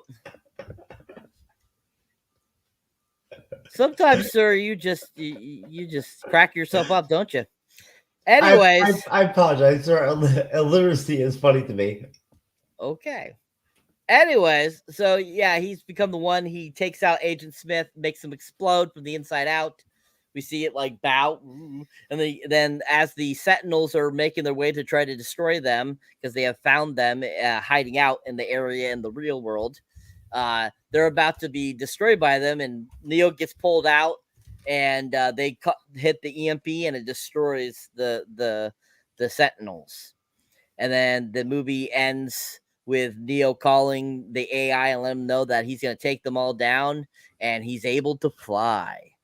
So, I mean, great ending. Lots of great action. Once again, to talk about, Tim, about the talking about Hugo Weaving again there for a second, as you had brought up earlier about the interrogation scene. I think throughout all of the interrogation scenes that Hugo Weaving did, he had that little quirk going on. And when I was talking about it earlier, like, I felt in each of those sequences, he had an overall overreaching deadpan of all expressions in all those scenes. So that's what kind of I was trying to mention earlier about that. But in that sequence in particular, he really went off the rails there.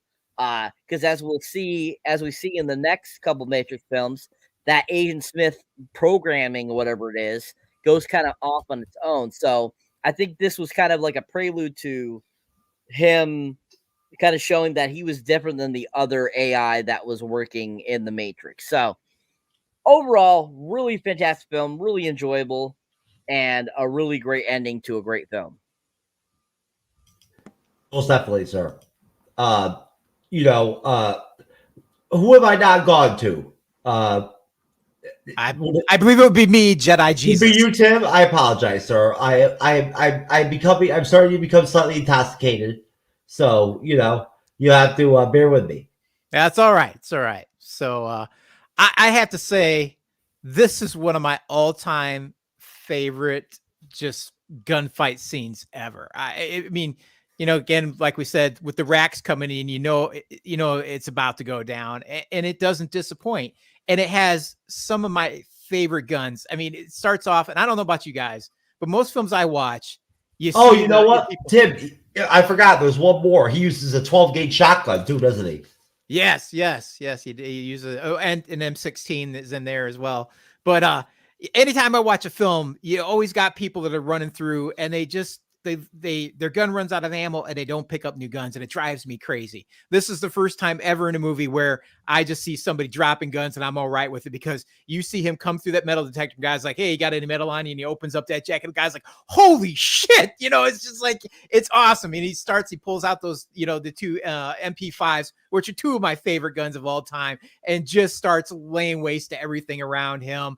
Then he pulls out the Scorpions and the mini Uzis, and then the Beretta 92Fs. And once he's done with all that stuff, he just continues to pick up one gun after another.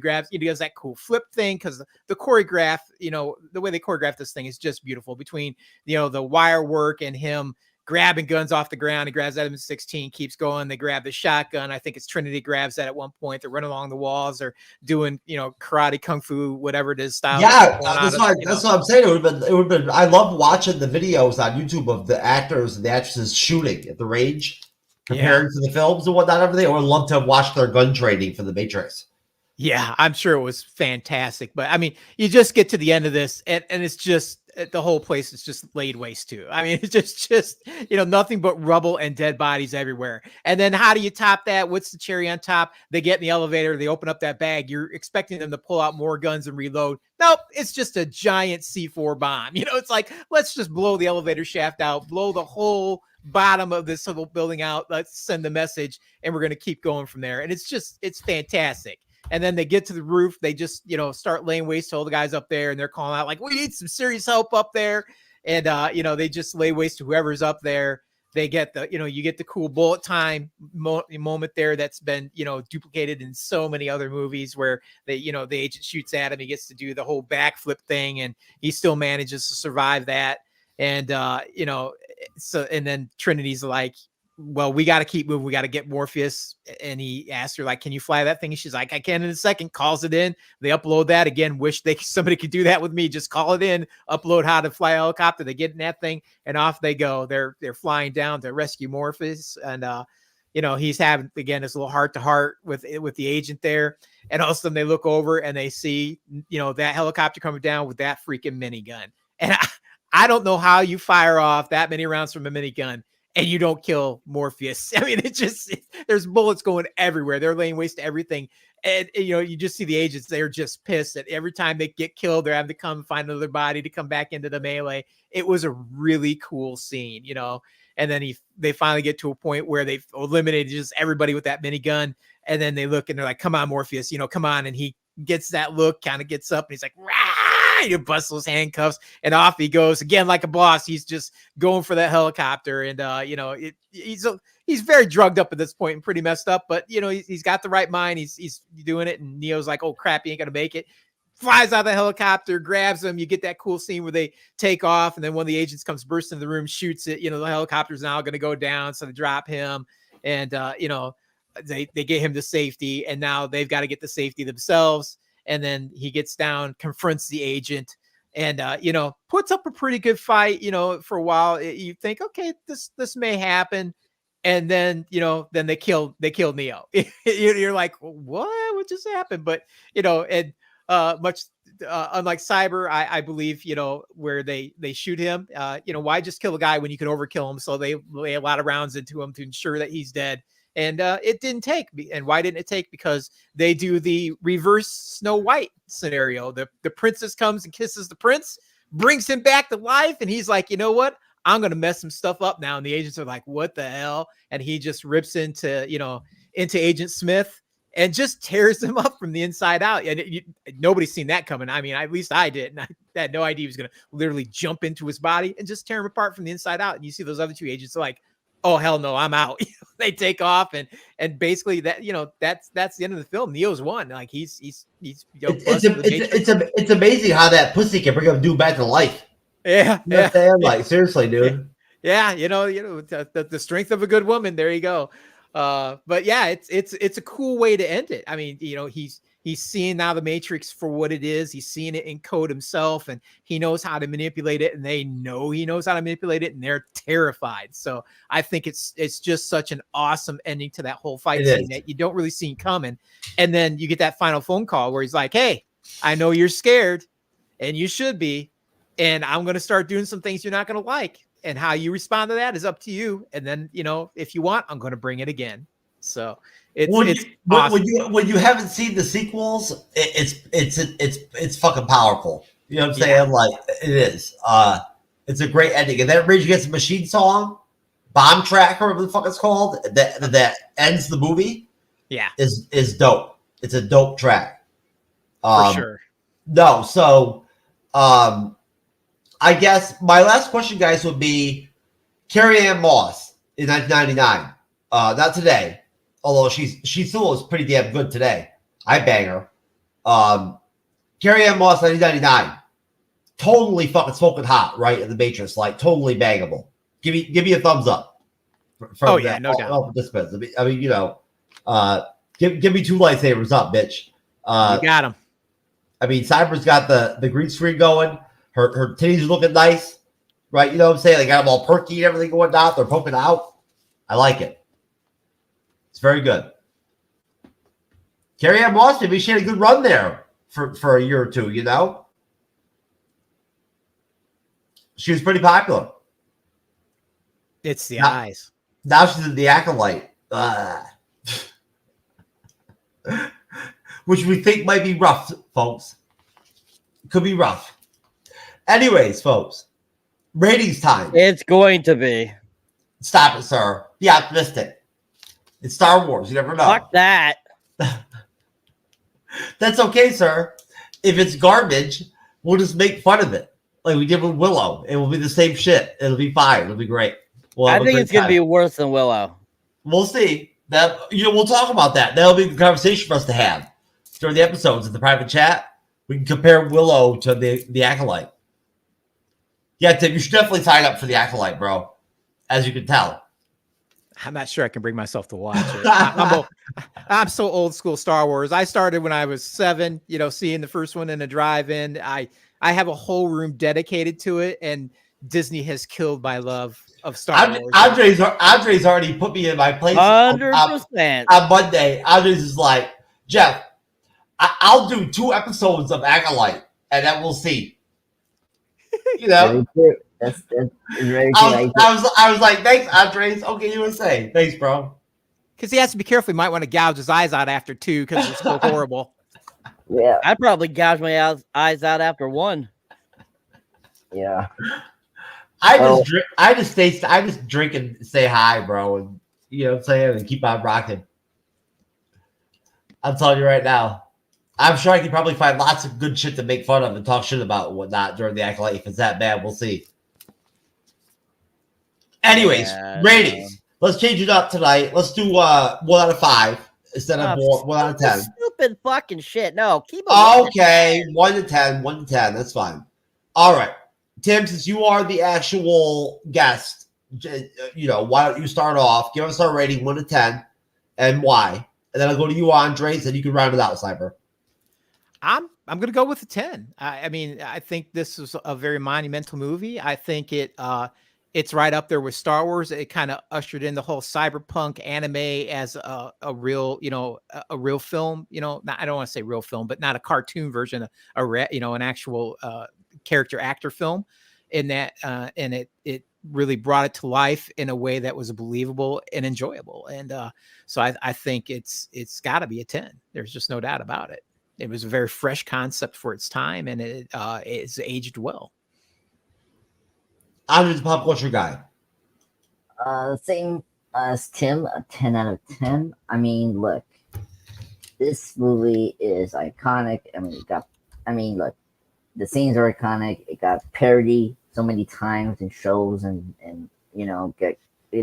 copied by other movies. You know, it was very influential in the mid 2000s. I mean, people. I mean, yeah, it's kind of funny. You know, like people think that this is the reason that the X-Men is wearing black because of, you know, the Matrix is wearing black. You know, like the you know, the superhero suits. You know, we're all black because of the Matrix. So it was very heavy influence on, you know, the cyberpunk and all that, as you know, Tip brought up. Fantastic film.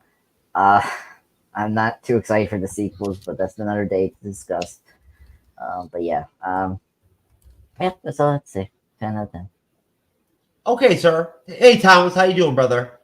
Cyber, sir, you're ready. So you have not seen any of the sequels of The Matrix, Andres? No. I seen number 2. I seen third. I barely remember third, and fourth I haven't seen. That's where I'm at right now. I haven't seen fourth either. I saw 2 and 3 in the theater. Yeah. That battle sequence at the end of 3 is fucking phenomenal. Absolutely love it. Absolutely love it. Love it. Well, we're gonna talk about it eventually, sir. I promise. Well, I'm talking about it now, sir. So, oh, okay, sir. Well, when you're the co-host of the MCU'S Bleeding Edge, sir, you have that privilege. Oh, thank you. That's so great to know.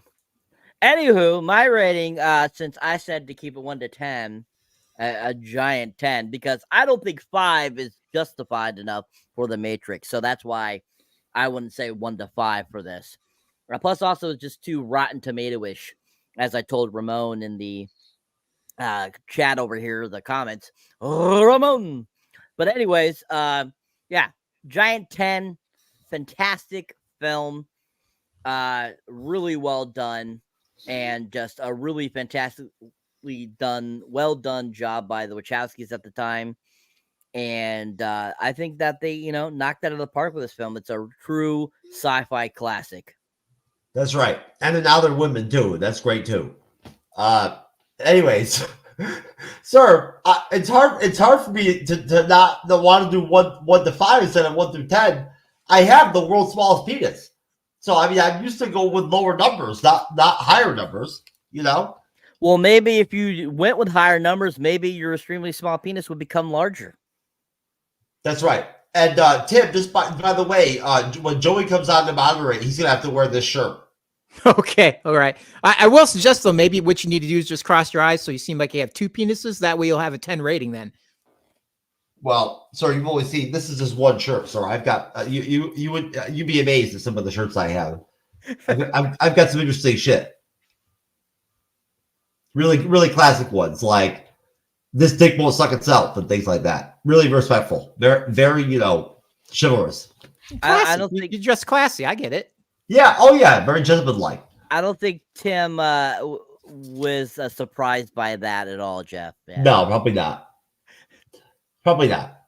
Anyways, folks, so that is our review of 1999's The Matrix. Yes, we are reviewing all the Matrix films, and also Back to the Future 2 and 3. Our next movie review is next Wednesday, Back to the Future 2. After that, we have Matrix 2, the Wednesday after. And I believe then, at that point, either that week or the week after, we shift back over to Fridays on our movie reviews. In the meantime, this Friday, we have Fallout episodes 5 and 6 to review live, 9:35 p.m. Eastern, 6:55 p.m. Pacific. Monday night, next week, Artists and Pop Culture Guy will be doing the MCU'S Bleeding Edge report, 10 p.m. Eastern, 7 p.m. Pacific. Thank you to Tim for coming on. We appreciate you, brother. Thank you to Simon. Thank you to Andres for being on the panel. Thank you to the Bearded Lady for inspiring me and motivating me every show. You know. Yes, sir. Plugs. It's plug time. Thank you to Raymond from Boost and Chill for stopping by. Thank you to Thomas. Matrix also got BDSM into the mainstream. Okay. Thanks to the Matrix horns, goth kids were free to roam in intensely tight black spandex. Okay. There you go, Raymond. Most definitely. All right, folks. Now we're going to do our plugs. We will start off, of course, with Tim over at Ma'am Reviews. And we'll start off with this podcast. Oh, thank you so much. So yes, I am from the Middle Age Movie Reviews podcast. We do a podcast based off the book 1001 Movies You Should Watch Before You Die. This week we are dropping Forbidden Planet. So any of you old sci-fi buffs that want to check that out, it'll be out. And you can catch that on Spotify, Apple Podcasts, Podchaser, and YouTube. You can find our episodes and posts on Facebook and Instagram at Man Reviews, as well as episodes and posts news on X, formerly known as Twitter. And that is the YouTube channel, by the way. That is, yes. There you go. And we just dropped ET last week. So if you want to watch things about little aliens, go check that one out. Hell yeah. I fucking hate ET. I can't stand that stupid looking motherfucker.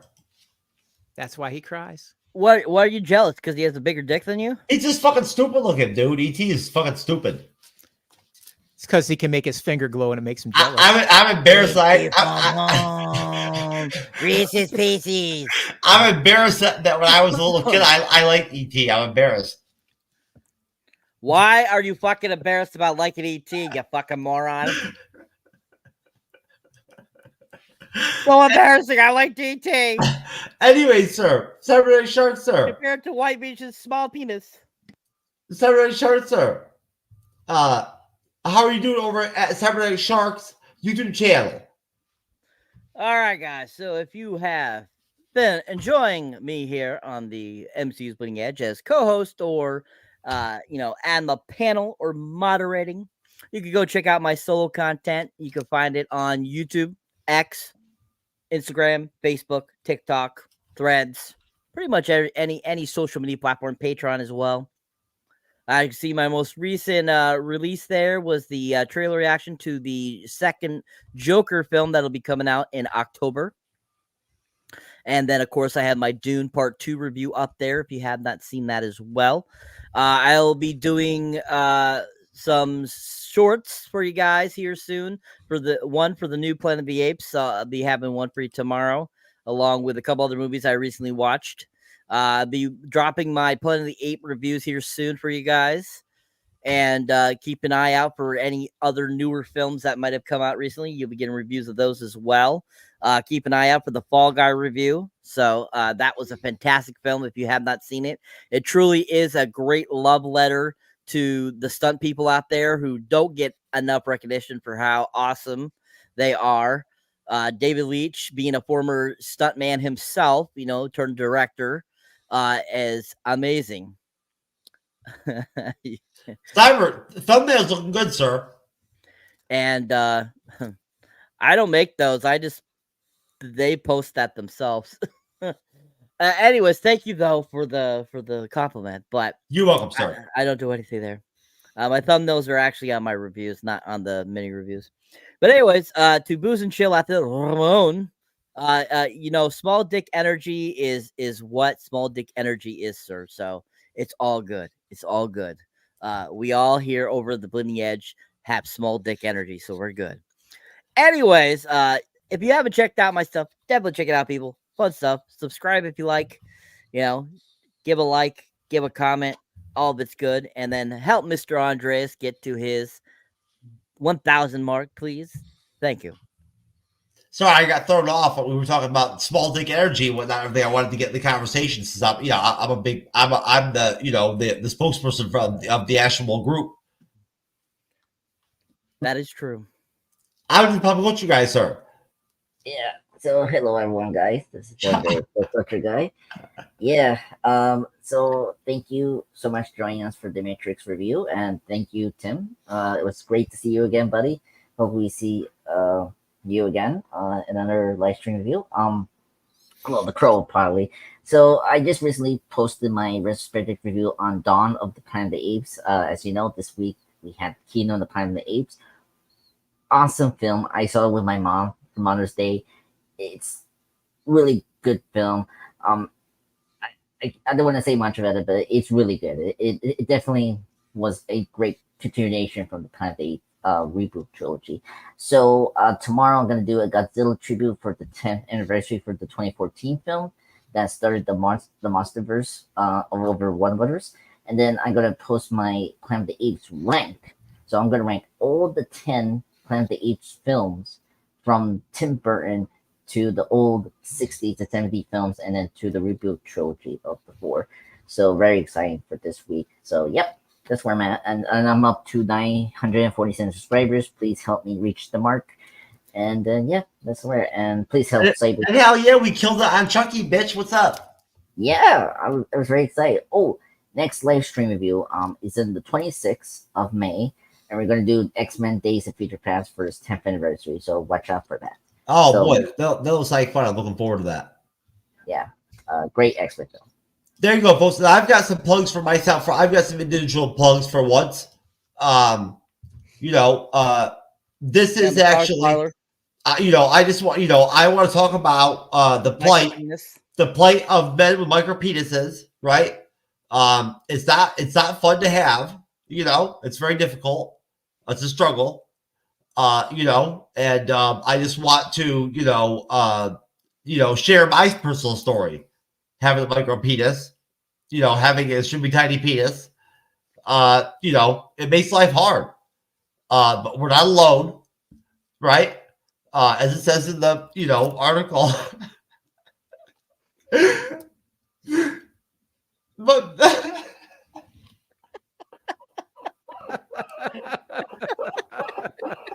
what the hell? Yeah, you read through it, guys. You get the point, folks. Apparently.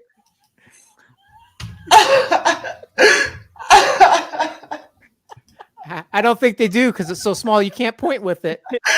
I tried to read the article, folks, but I couldn't do it. You just couldn't. I couldn't do it. It was too funny. It was too funny. I'm gonna cry. I'm crying Matrix plus extremely tiny penis tears, folks. Or MCU'S Bleeding Edge. It's a very emotional moment here.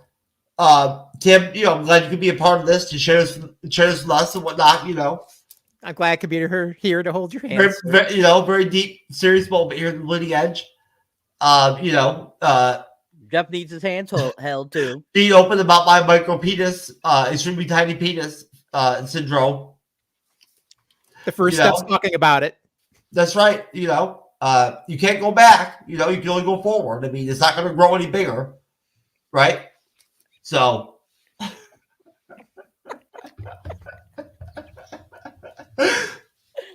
you got it. Something what you're working with, bro. You can't attach a lightsaber with some duct tape to that bitch.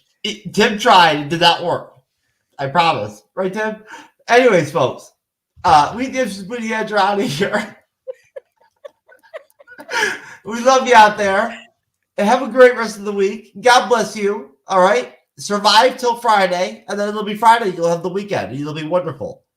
In the meantime... No one's going to marry you, Haranam. Like, you have a beard.